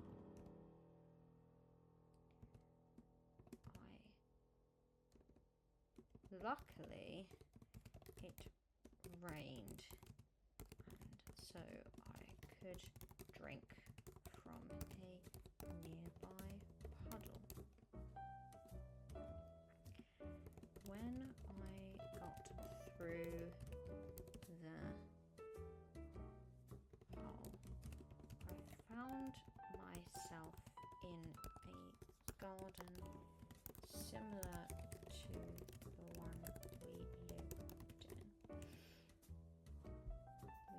We live in.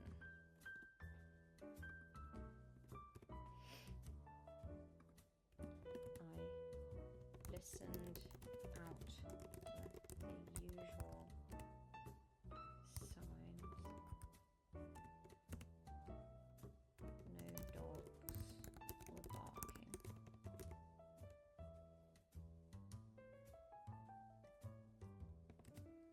No humans walking. No foxes screeching.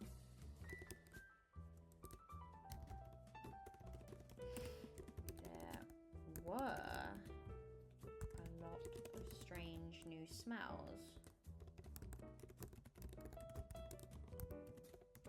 This garden is full of human objects.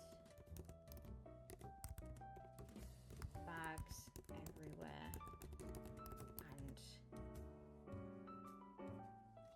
things spilling out of them. I'd hoped for food, so started to investigate them, but they just seemed to be glass and plastic things.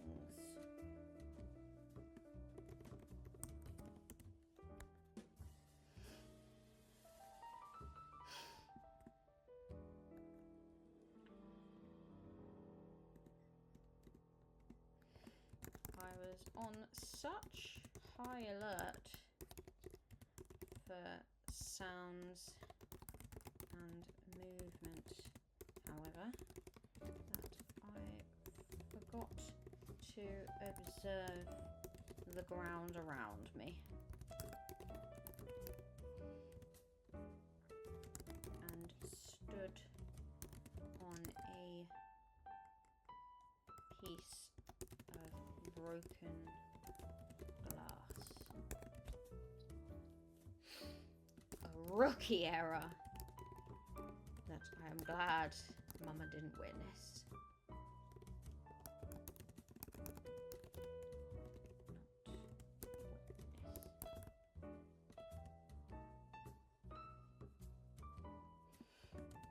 I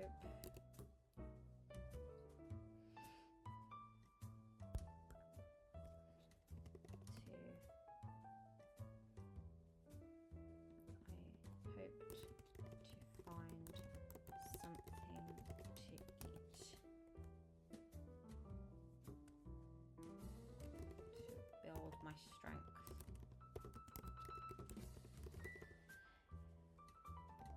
But alas, no breakfast. I shall have to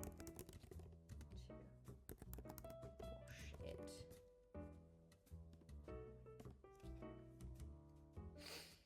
All right. It is a minor injury, so I could probably preen it in my next go.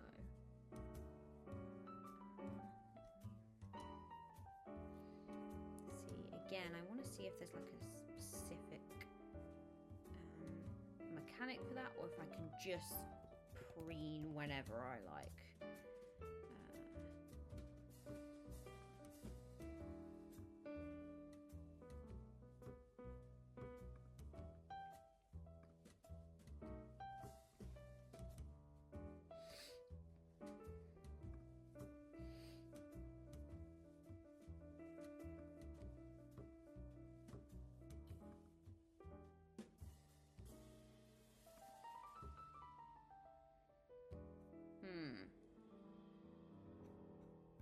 I suppose if I preen, I can probably just... It doesn't seem to have a specific mechanic, so...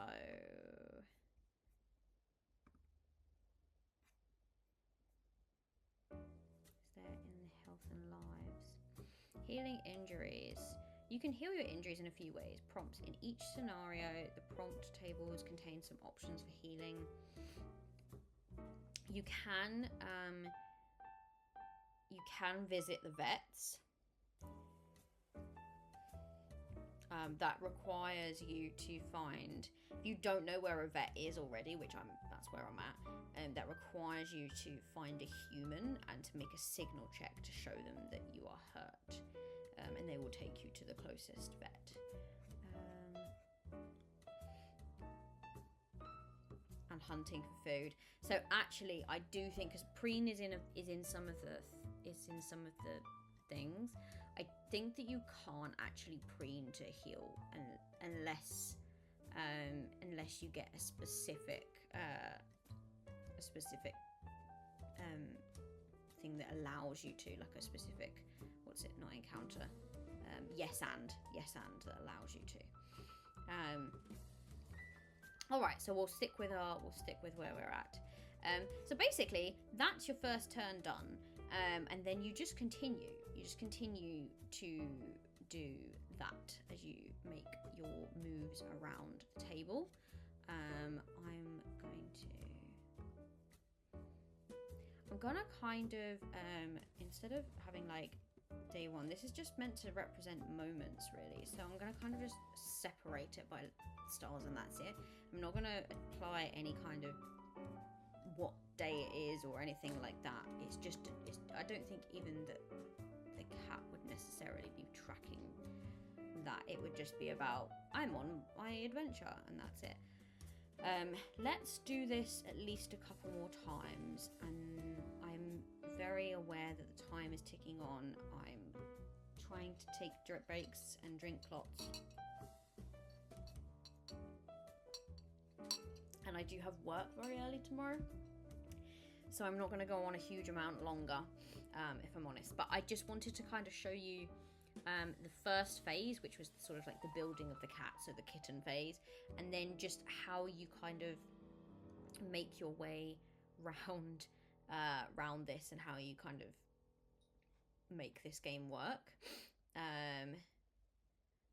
I build big head cat. I did build. Yeah, I just wanted to build normal head cat.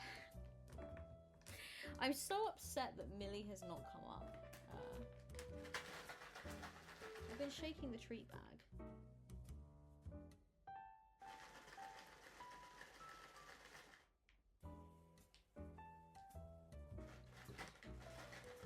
She's not responding at all. She must be tired. Millie!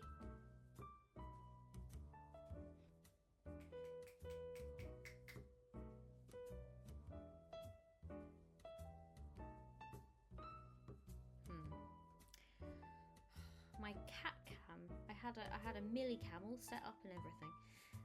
That's fine. That's absolutely fine. It's her day. She can do what she wants. So let's move on then to back to square one. So again, I get to choose whether I want to stay in the same place. Do I want to continue on? I think for now I can continue on. I might as well begin to try to map out something. I want to use this rolling or to figure out rooftops. I feel like my cat at this point is they're a little cocky, so I feel like they're gonna want to maybe get onto higher ground and jump to a nearby roof and see what's going on. Now, with this particular scenario, rooftop travel, because you never know what you might encounter when traveling on land, the rooftops offer a quicker and more efficient way to get around. You do not need to roll for encounters when you travel across rooftops. However, this mode of travel comes with its own risk. Accessing rooftops on any individual square in a location of houses, you can make a climb check to either get onto the roof or make your way back to street level. On a success, you reach your destination with no complications. However, on a failure, you fall to the ground and sustain 1d6 injuries, plus an additional injury for each one your failed roll yields. Ooh! Makes sense, you're falling from a roof. Traversing rooftops, make a balance check each time you move to a new location square via rooftops. On a success, you cross from one house to the next without complications. On a failure, you fall to the ground and sustain 1d6 injuries, plus an additional injury for each one. So that is pretty brutal, actually. Now,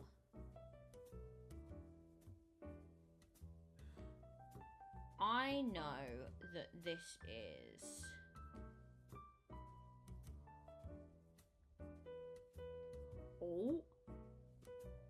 hold up.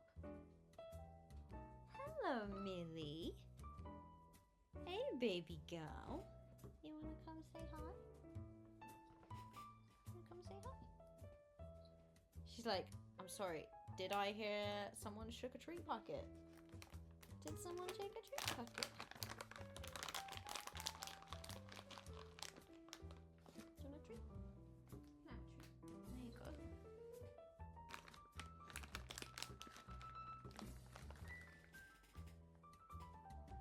And I'm just gonna check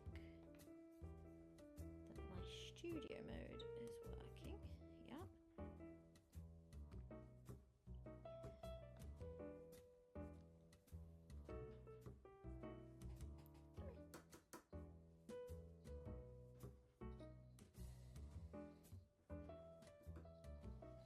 Jump. Go on, you know they're up there.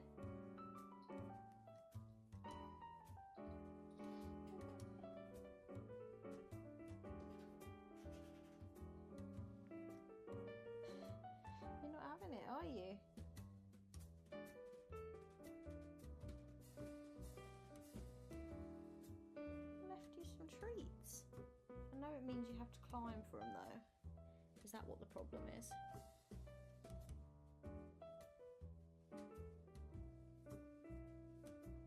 I know you can get up there, so don't even try it. What do you want? You want to come up?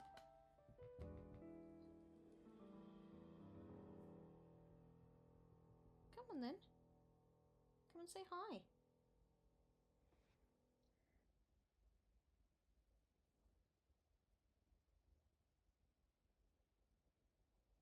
All these people are here to watch me stream because of you. They're not here to watch me. You know that, don't you? You can never tell a cat what to do. It will just do what it wants to do. And Millie is no exception. In fact, I'm pretty sure that Millie invented this rule. Didn't you? Where are you going? Come on, you come up here and say hi, or go up there, or just gonna sit.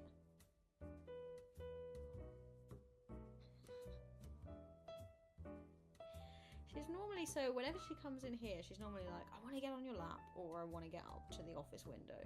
And that's the two things that she wants. Now that I want her to do something else, she's now, oh, you're just gonna walk away? Folks, come here. Come here, come on. Don't be like that. Do you wanna... Come on.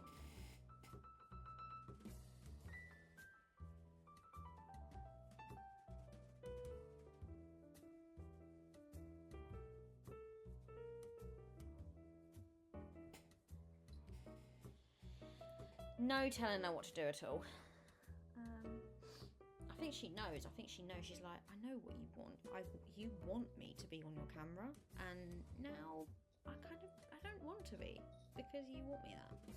If you didn't want me there, then I would be like more averse to just appearing, you know, like a random guest appearance.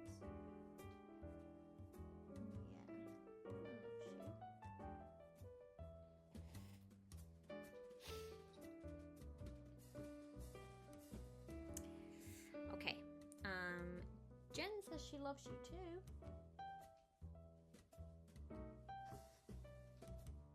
Not having it, are we? Alright, that's fine. That's absolutely fine. Let's come out of studio mode and let Millie do what she wants to do. So, I am going to I'm going to attempt this. I want to see what this rooftop travel is like. I think it's going to be owie. But I want to try to get to the next place.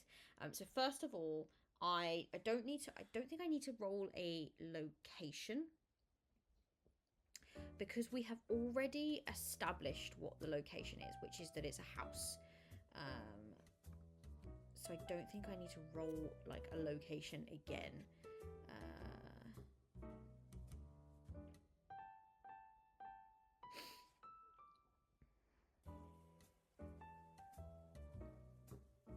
Yeah.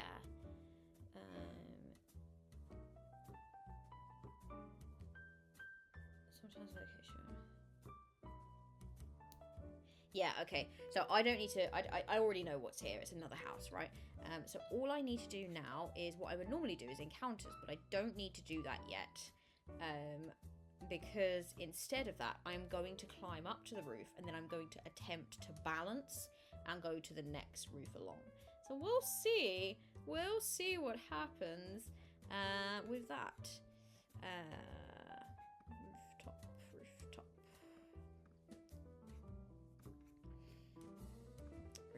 Okay, so first of all, let's climb up to get onto a roof.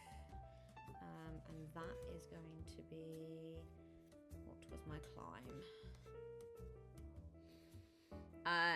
So my climb was 2 dice, but because I am a stray cat, I have a bonus, which means I can make this skill with courage. And what that means, and I will read out exactly what that means.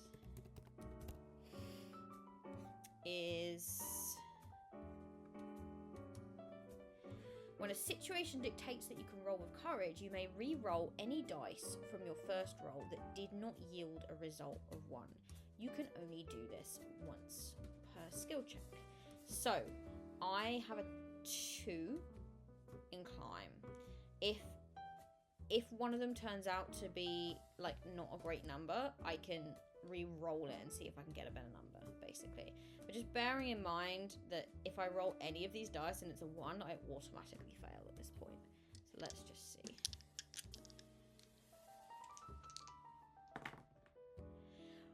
I rolled 2 1s. We're not climbing. We're not climbing up to the roof. Okay. In which case, I have failed to climb.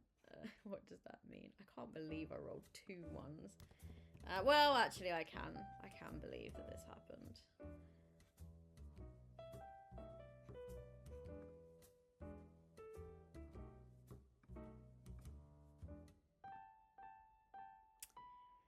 So, okay, you fall to the ground, sustaining 1d6 injuries. Oh, God. Plus an additional injury for each one your failed roll yields. So I've got 2 injuries already, and that's before I roll this. That's quite high. Alright, everyone. So, this has been an absolute disaster, and I have just lost my first life attempting to climb a roof. Cool.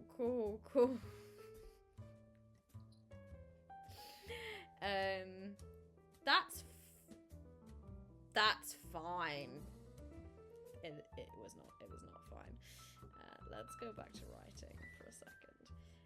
So all in all, I lost 7 injury points. I got basically what it says is if your injury goes down to 0, you lose a life. I don't think that the damage carries over. So what we do in this instance, which is lucky really, because that was terrible. I'm gonna put this back up to 5, and I've lost my first life. That was an abject failure. I guess because this is my own territory. This means that I could choose to try to move on, or I could choose to just stay here and lick my wounds a little bit. I guess it doesn't really matter. Let's see what else happens to us anyway in the yes and phase. So number 1, I rolled a 2.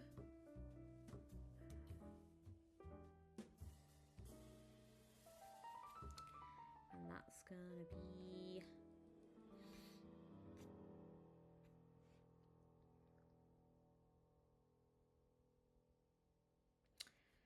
okay, table number 2, and then I rolled a 4. You're hungry.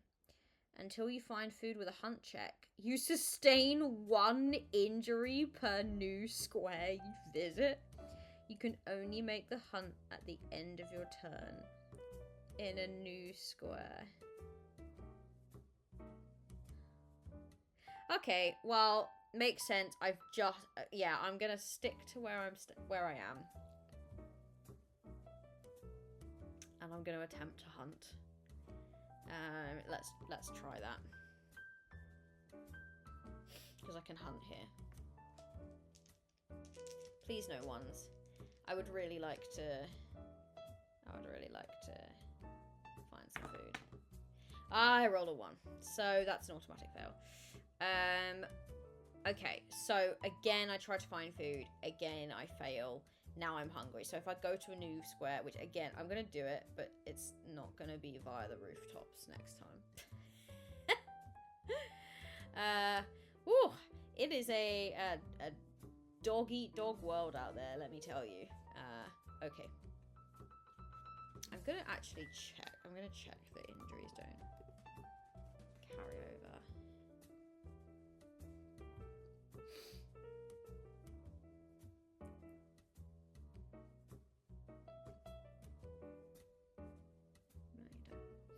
No, you don't. They don't.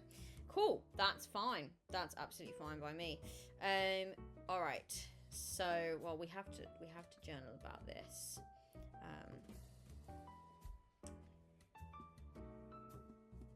Having no luck with breakfast, I looked around for where Mama might decide to head next from here.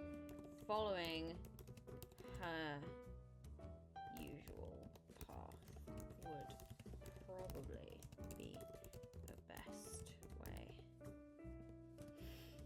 But then, looking up, I'm struck with inspiration. What better way to see the area than from the rooftops?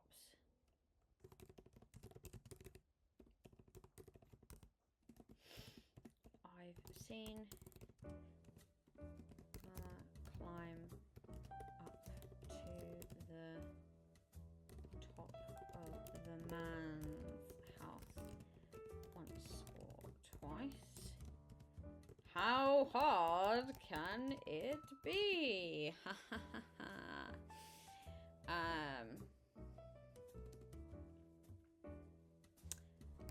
As it turned out, incredibly, I tried to find my footing, but this house's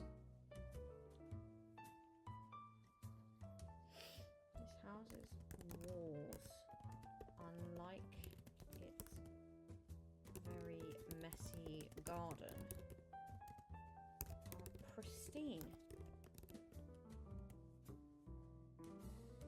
No holes or cracks or ledges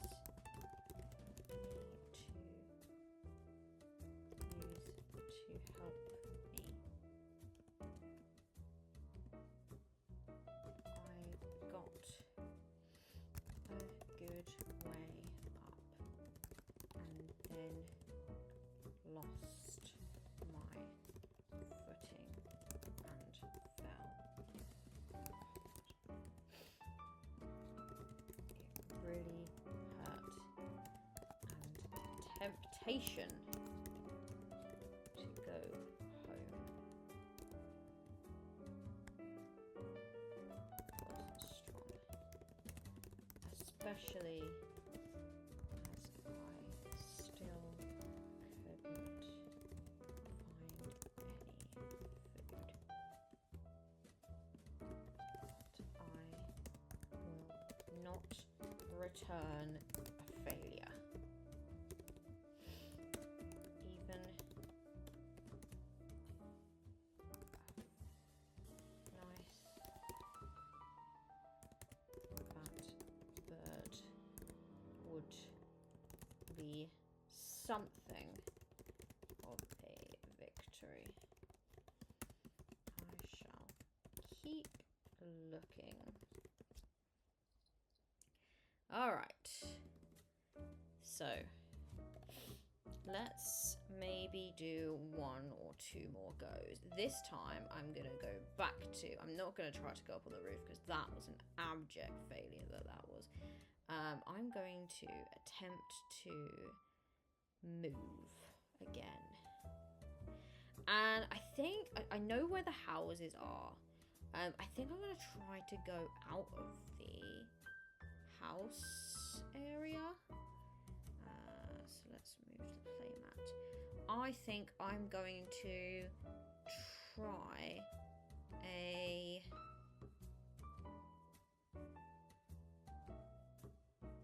try a move upwards, I think. Oh, well, do you know what? Actually, let's do it again. Let's roll a d8 again. I enjoy the randomness of it. Or actually, I'm going to roll a d7 because I don't want to go back.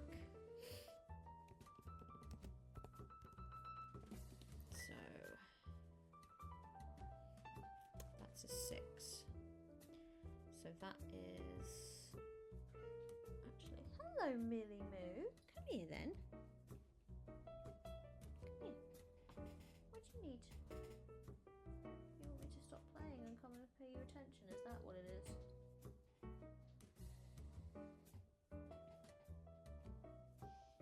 Come here. I'm trying to stand in all the places that my mini cam can't get you. Millie, how can I tempt you? What do you want?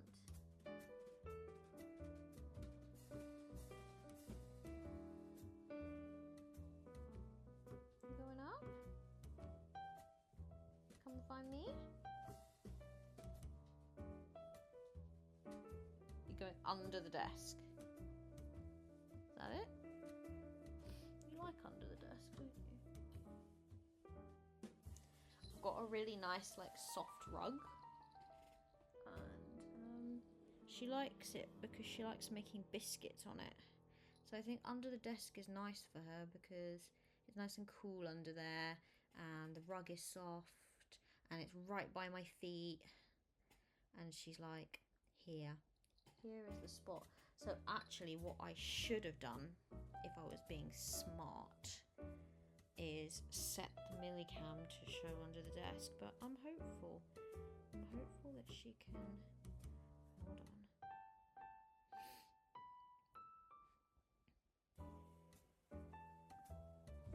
Let's see if I can get her. There you are.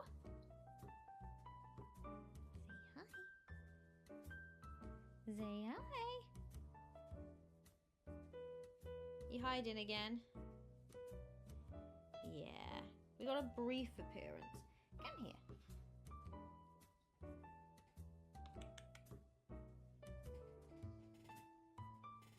You want a treat?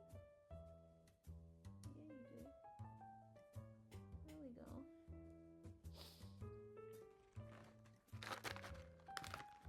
What if I get you a couple of treats and I bribe you?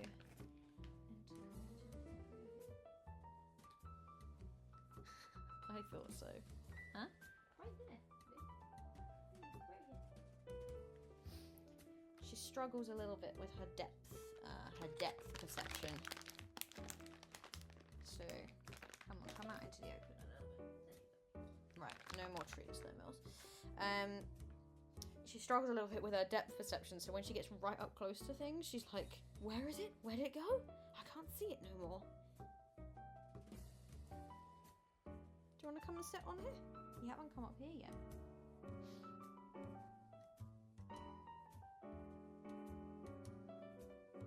She's like, where'd all the treats go?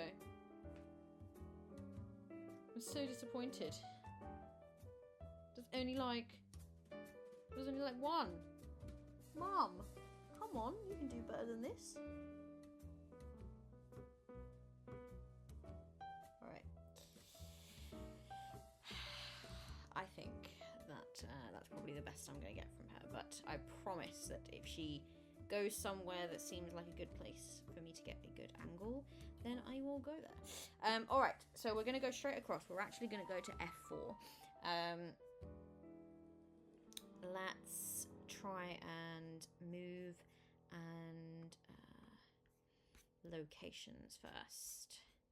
What is going to be in F4, I wonder? Let's do a 2d6 and find out. 5 plus 3 is 8. Ah, that's kind of boring. It's just more houses. Rooftop travels apply here, but these houses have no gardens to hunt in. I'm getting a little bit sick of houses, to be honest, but I'll do it this time. But these ones do not have gardens, so I need to mark them a little bit differently in a different colour to show that they are gardenless. God, there's a lot of houses in this neighbourhood, isn't there? Alright.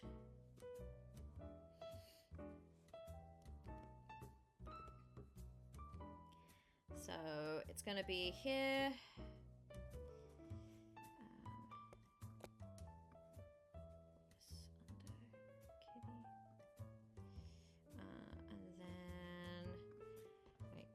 6. So six houses. So that's one. Let's edit it and mark it as a different color real quick. I will go with, like, if they don't have gardens, let's go with like a, nope, that's 2. Oh, yeah. Let's do it as like a dark brown.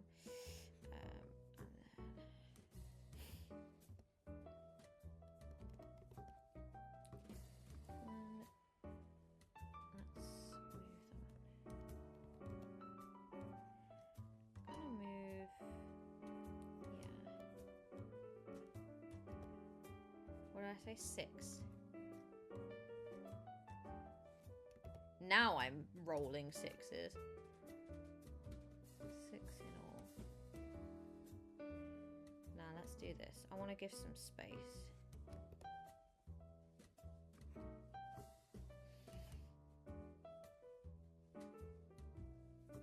Here are our gardenless houses.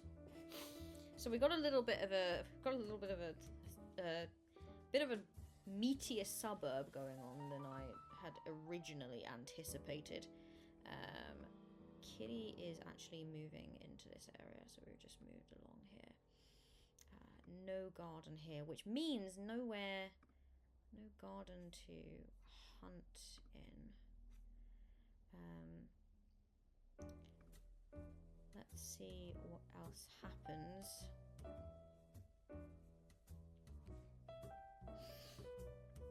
These houses have no gardens to hunt in. That's such a shame. Cool. Right. Do we encounter anything? That's the question. Table number 2.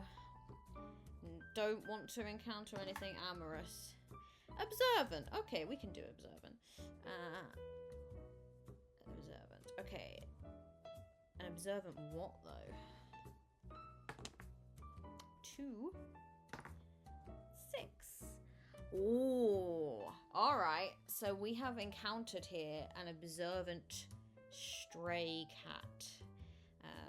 So that's another cat. Now that means that this is probably going to be contested territory. Which is not great. And then what's my yes and gonna be? 6 and 2. Something else is here. Roll another encounter. Okay, so we're gonna have 2 encounters. The first one is this observant stray cat, and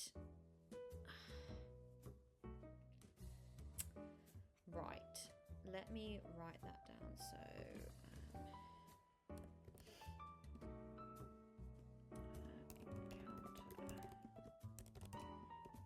observant, and I need these stats real quick.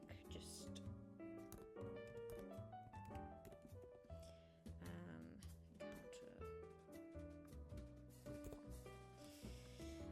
all right. How am I going to try to figure this out?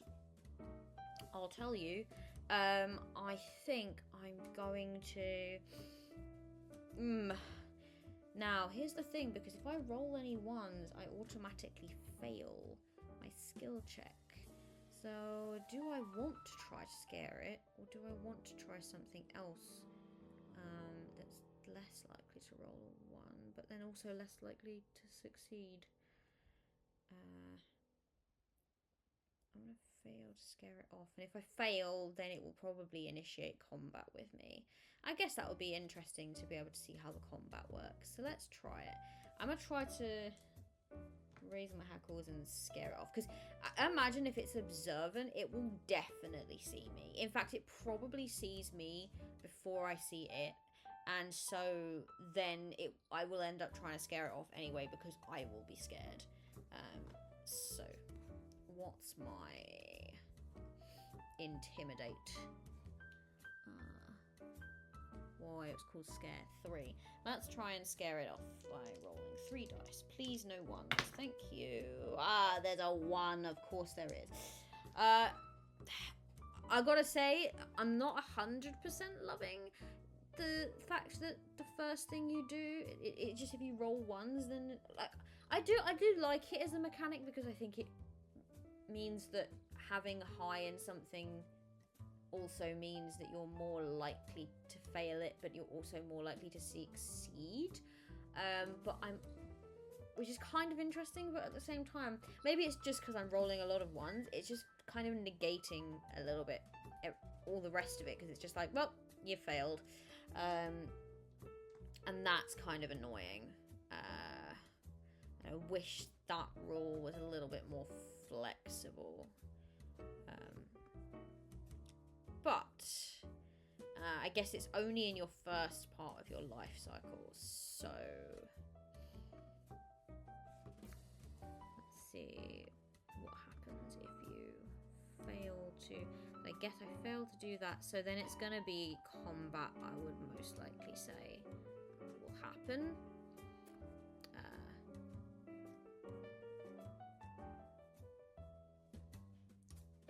You optionally roll for an encountered verb. Consider this when judging. Okay, you can also use the...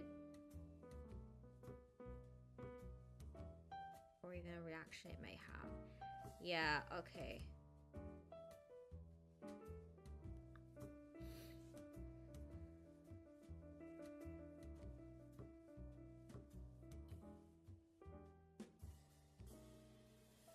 Oh, okay, so with the social encounters, it works a little bit differently.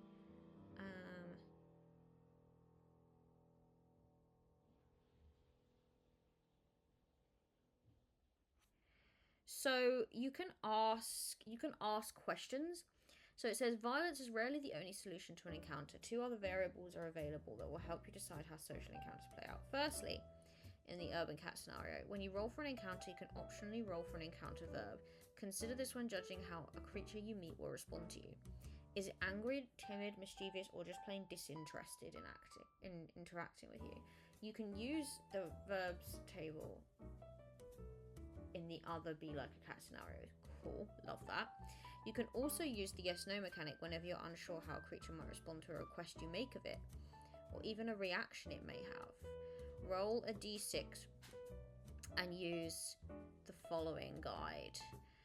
A typical example will be asking if a creature is friendly. If you roll a 1, this creature will likely want to fight you. On a roll of 2 or 3, it may be unfriendly, but you could try a skill check to win it over.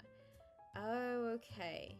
So I guess actually what I was kind of supposed to do is do that first, just to figure out if it's like, I ask it a question like, is it hostile, or is this its territory, or and then if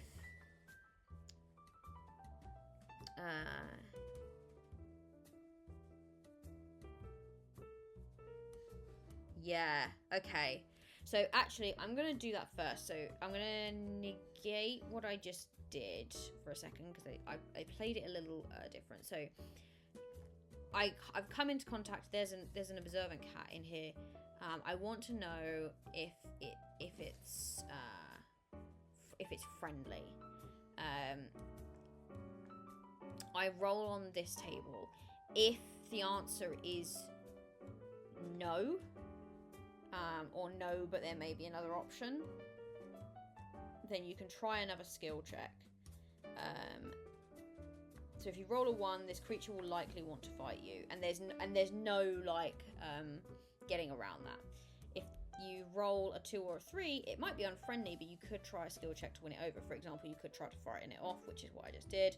A 4 or 5 would suggest that the creature will be friendly towards you and won't attack unless provoked. Finally, a 6 would indicate that this creature will be an ally and likely help you further. So that's actually a really good way. So like an observant is quite neutral, but you might get a word that's like friendly or whatever, in which case you wouldn't need to ask this question. So observant is quite neutral. It's observed that I'm here for sure, but how is it going to respond to me? I'm going to roll a d6 and find out. And I got a 4. So yes, it is friendly. And it won't attack me unless provoked. I don't think I would try to provoke it. At this point, I've just come out of a very, very serious disagreement with a rooftop. So I'm probably not going to try and provoke this cat. It probably does mean, however, that if I try to get its territory, it might become less friendly. Creature will be friendly towards you and won't attack unless provoked.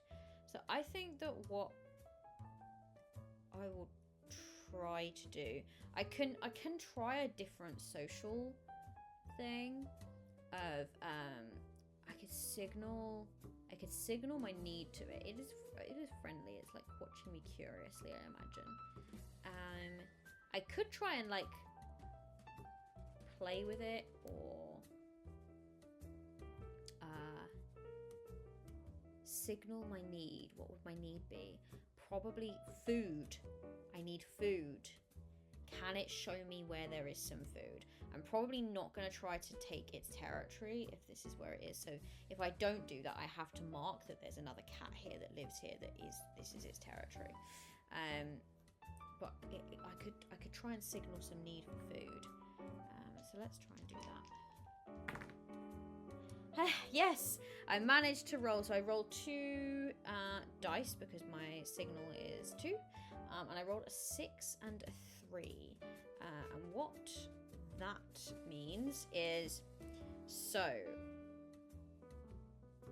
a 6 is a success. No, it's 2 successes actually. A 3 is, what does it tell me?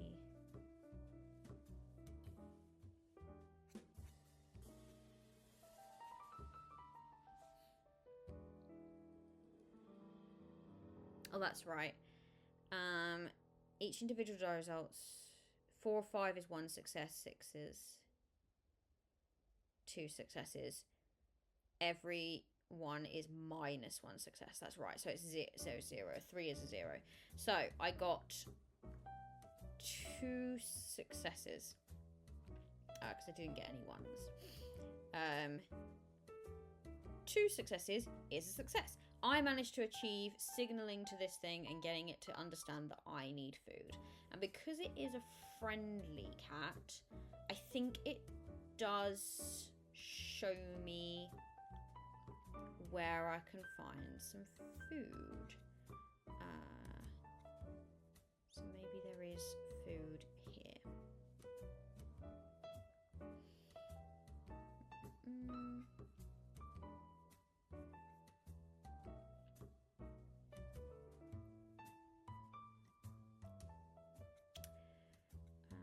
I will have another encounter here actually, so I should probably roll for that and figure out what that is.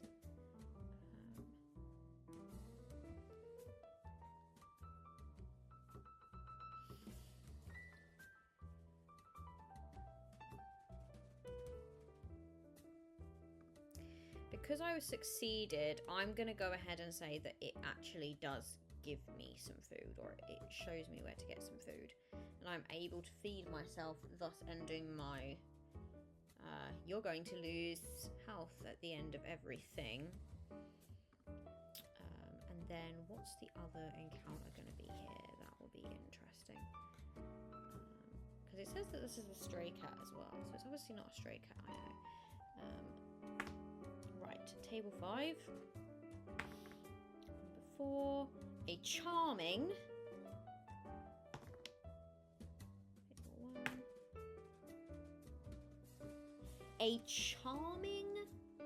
adult human. So this is probably going to be the owner of the house. Oh, okay, so actually I can probably combine those. I think that the stray cat here is pretty friendly, and when I say I need some food and I'm clearly injured, it probably interacts with the human that lives in this house, and the human that lives in this house gives us some food. That is how I'm doing this. So that's all my yes and done.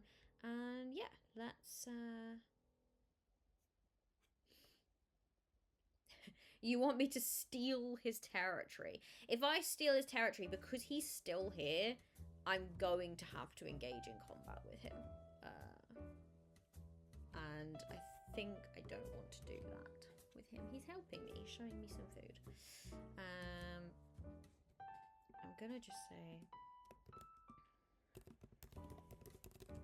encounter two human adult human, it said, didn't it? And it was charming. So apparently the person that lives here is lovely person. Charming adult human.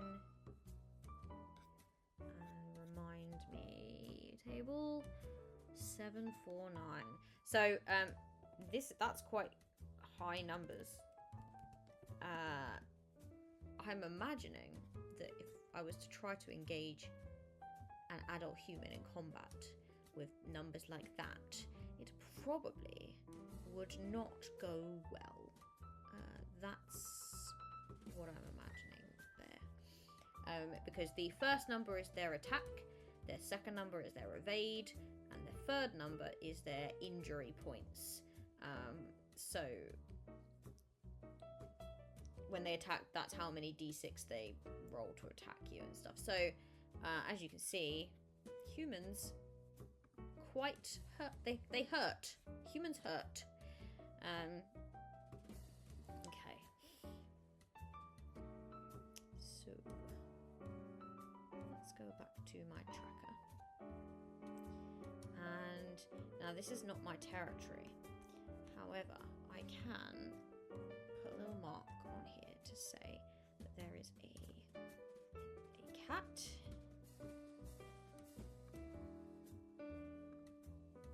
So let's put this little cat here.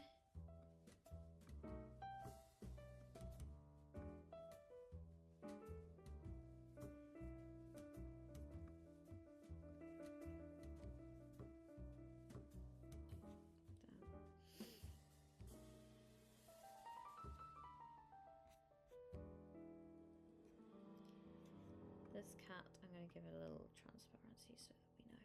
It's going to go under here. And I want something to symbolize a human as well. Just checking the time. I am probably going to head off in a moment, guys, because it's 11, which is quite late. And I am in the early shift tomorrow.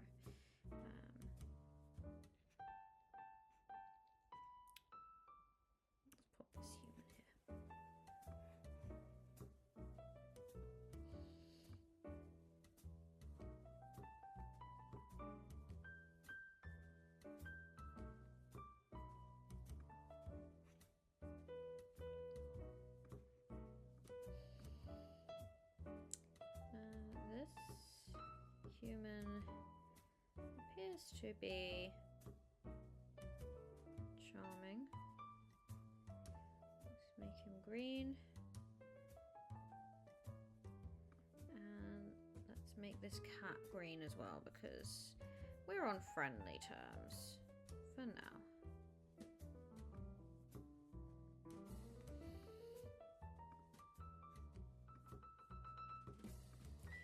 Cool, but this is not my territory.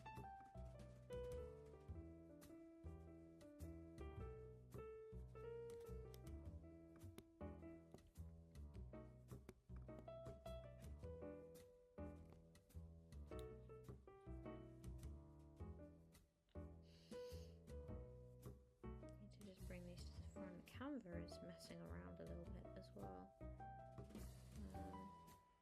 which is not ideal.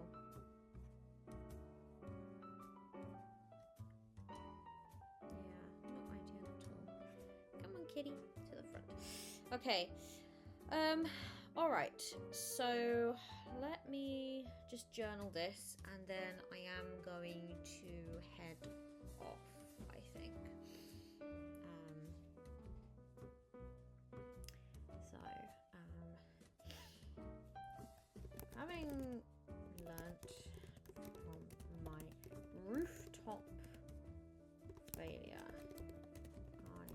decided to head over to the next garden,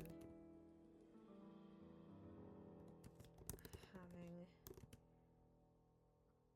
squeezed my way under the gate. This aggravated my injuries a little, but the biggest thing that has been hurt is my pride.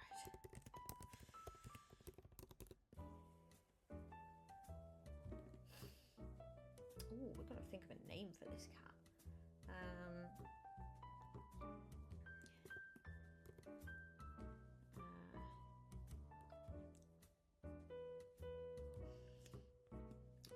I'm beginning to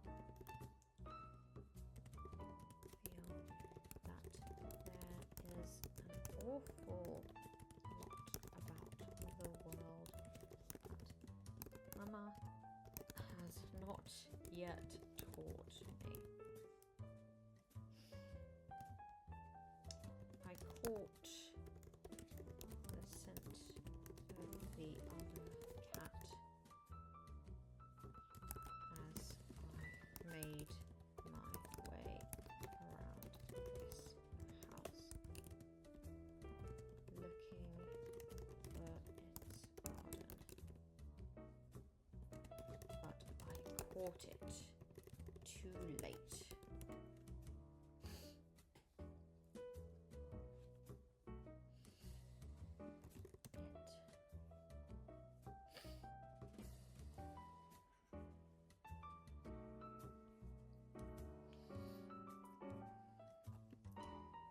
He looked down at me with a curious expression, and I immediately felt a hackles rise.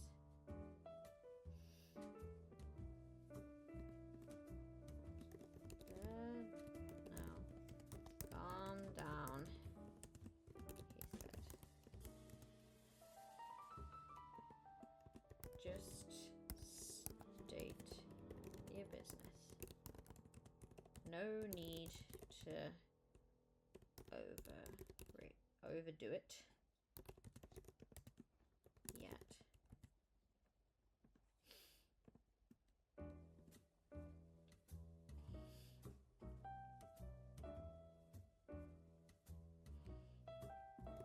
The instinct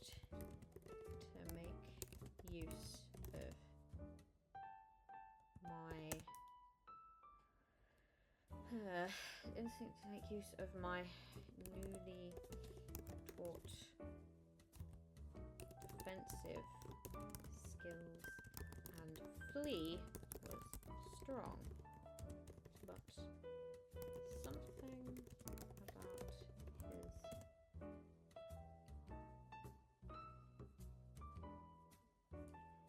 manner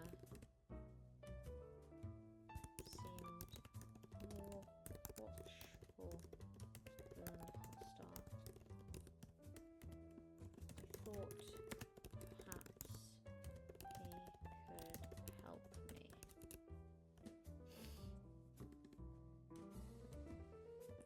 My name's Bertie. I'm just looking for food.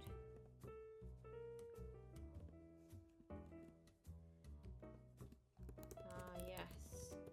You will be hungry.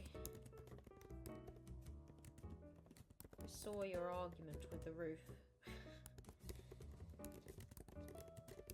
Roof. Next door. Climbing takes practice, lad.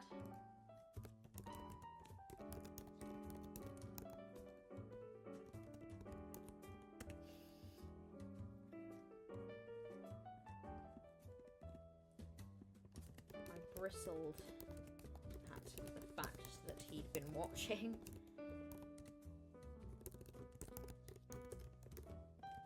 And he chuckled. I want to call him like a...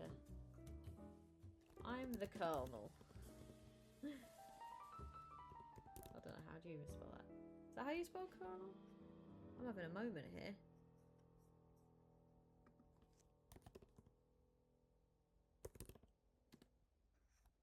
Yeah. Yeah. Oh goodness. It's that thing, you know when you just look at a word and it looks wrong? That's what just happened to me. I'm the Colonel. At least that's what my human called me.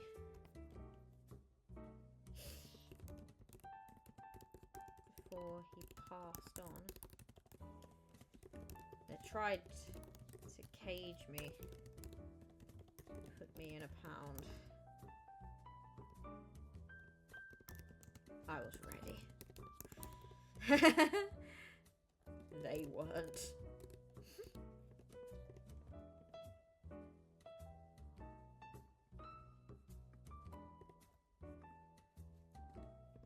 Wow. No one's ever tried to cage me before.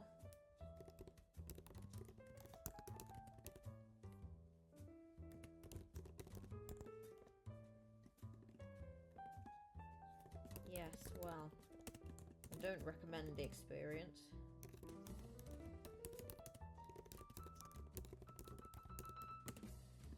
But you'll have to be resourceful.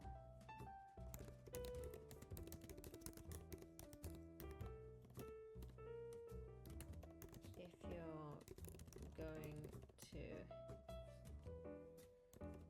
move out beyond your own garden.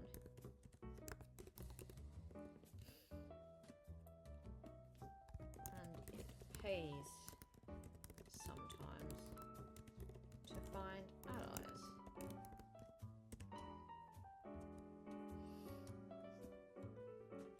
Watch and learn.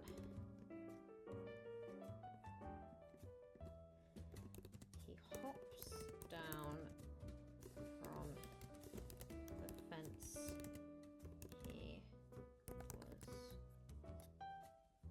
sitting upon.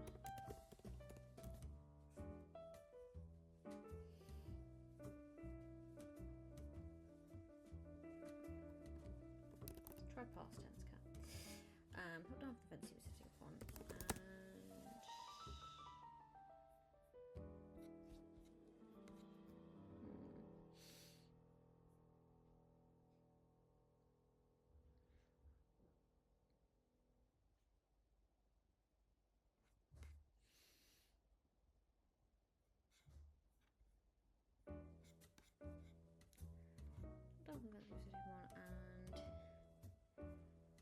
moved over to a large glass door.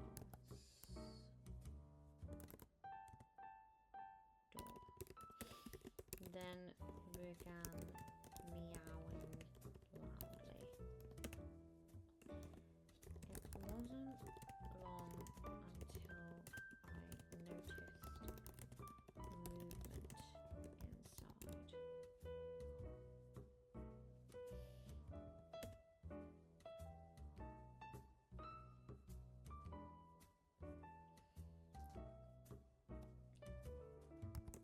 A human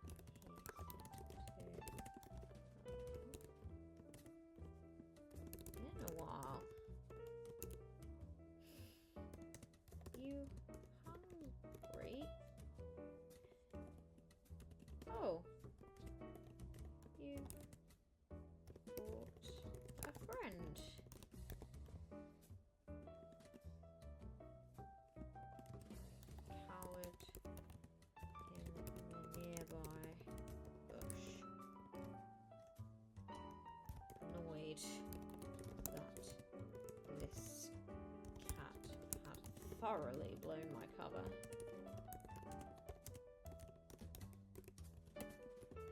Then I heard a rattle of some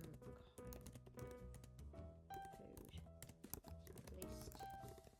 At least it smells like food.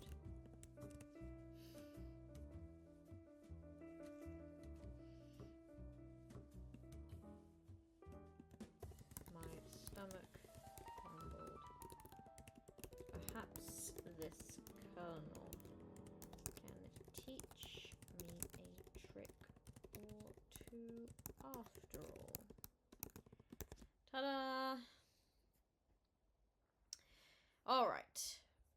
Okay, so we didn't get huge amounts in. I had kind of wanted to show you combat, because combat is a little tricky, but I do also have to be up tomorrow, so I think we're gonna have to forsake combat this time around.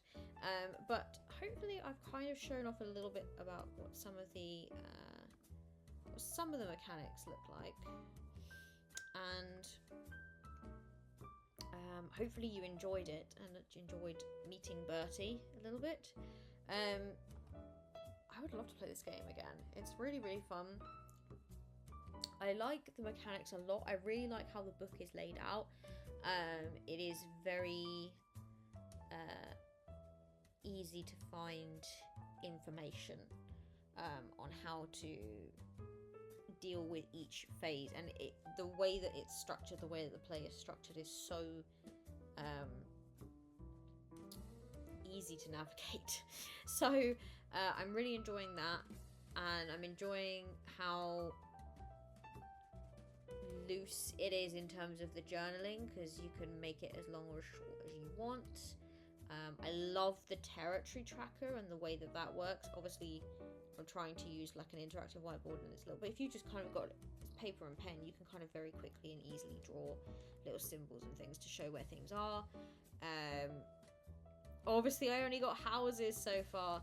Basically we can blame, I think, any of the things that might be considered less fun on my poor rolling. I'd have loved to have less ones, but that's the nature of the game, and I think ones can also make for interesting consequences, so there's that.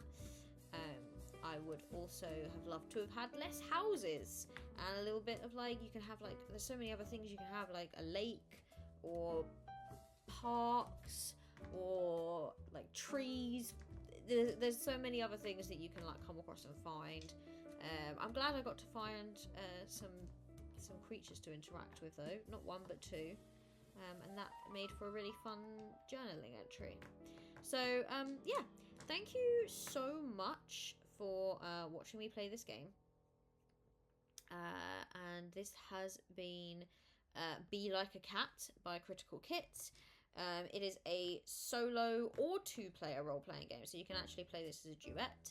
And it invites you to take on the role of a feisty feline, exploring one of many worlds and attempting to take control of territory. And as I told you at the beginning, you don't have to play in like an urban cat scenario, which is just what I've chosen for today because it's like the base game one. There are other scenarios available. There's one in ancient Egypt. There's one that's like a pirate type scenario. There's a couple set in like space or in like sci-fi settings. So it's a really, really cool game with a really good idea, and I love that there is scope at the end for you to kind of write your own scenarios and your own missions for it. I think that's really, really cool. With that said, I'm gonna head off now. Thank you so much for joining me in this solo spotlight.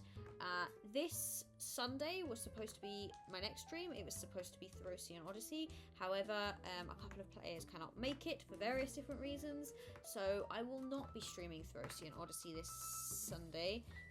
We will be back on the not the 28th. I'm so sorry. I'm giving you the wrong information here. We will be back not on the 28th. We'll be back on the 11th of August because we stream every other Sunday. So instead, this Sunday I am going to play some more video game. I'm going to play Strange Horticulture, which I played a couple of weeks ago, or just under a couple of weeks ago, and had a lot of fun with. So if you like mystery solving, if you like weird plants and like herbalism and apothecary style vibes, then come and join me for that, because it's a really cool, cute little game with a slight sort of like slight sinister undertones, which is my favourite kind of thing, like cozy horror, weirdly, or cozy uncomfy. I don't even know if you can. There's a bit of an oxymoron there. So that's what I'm doing this Sunday. Next week I will be streaming. Oh goodness, I've completely forgotten my streaming schedule. So let's get hold of that so that I can tell you all the correct information. That's right. Tuesday on the 30th of July, Tales from the Loop is back. Our sort of adventure that we've been streaming. They grow up so fast. We did our 2-shot in spring. This is going to be a 3-shot, and that's summer. It is sponsored by Free League, so thank you so much, Free League. And that will be at 8 p.m. British summertime. The cast are really hyped for that to come back, and I'm looking forward to seeing you all there. Then next Thursday, obviously, I'm going to be doing another solo spotlight. This time, I'm going to be playing Iron Heart by Parable Games. And that is a game in which you are playing both a mech and a pilot, trying to find their place in a world where a war no longer exists, because obviously you're trained as a soldier and the mech is there to be a war machine. So how do you cope? How do you readjust to civilization? Let's find out next Thursday. And next Friday, I'll be running a co-working stream. So lots coming up. I'm really trying to get back into this streaming schedule. I'm really enjoying streaming.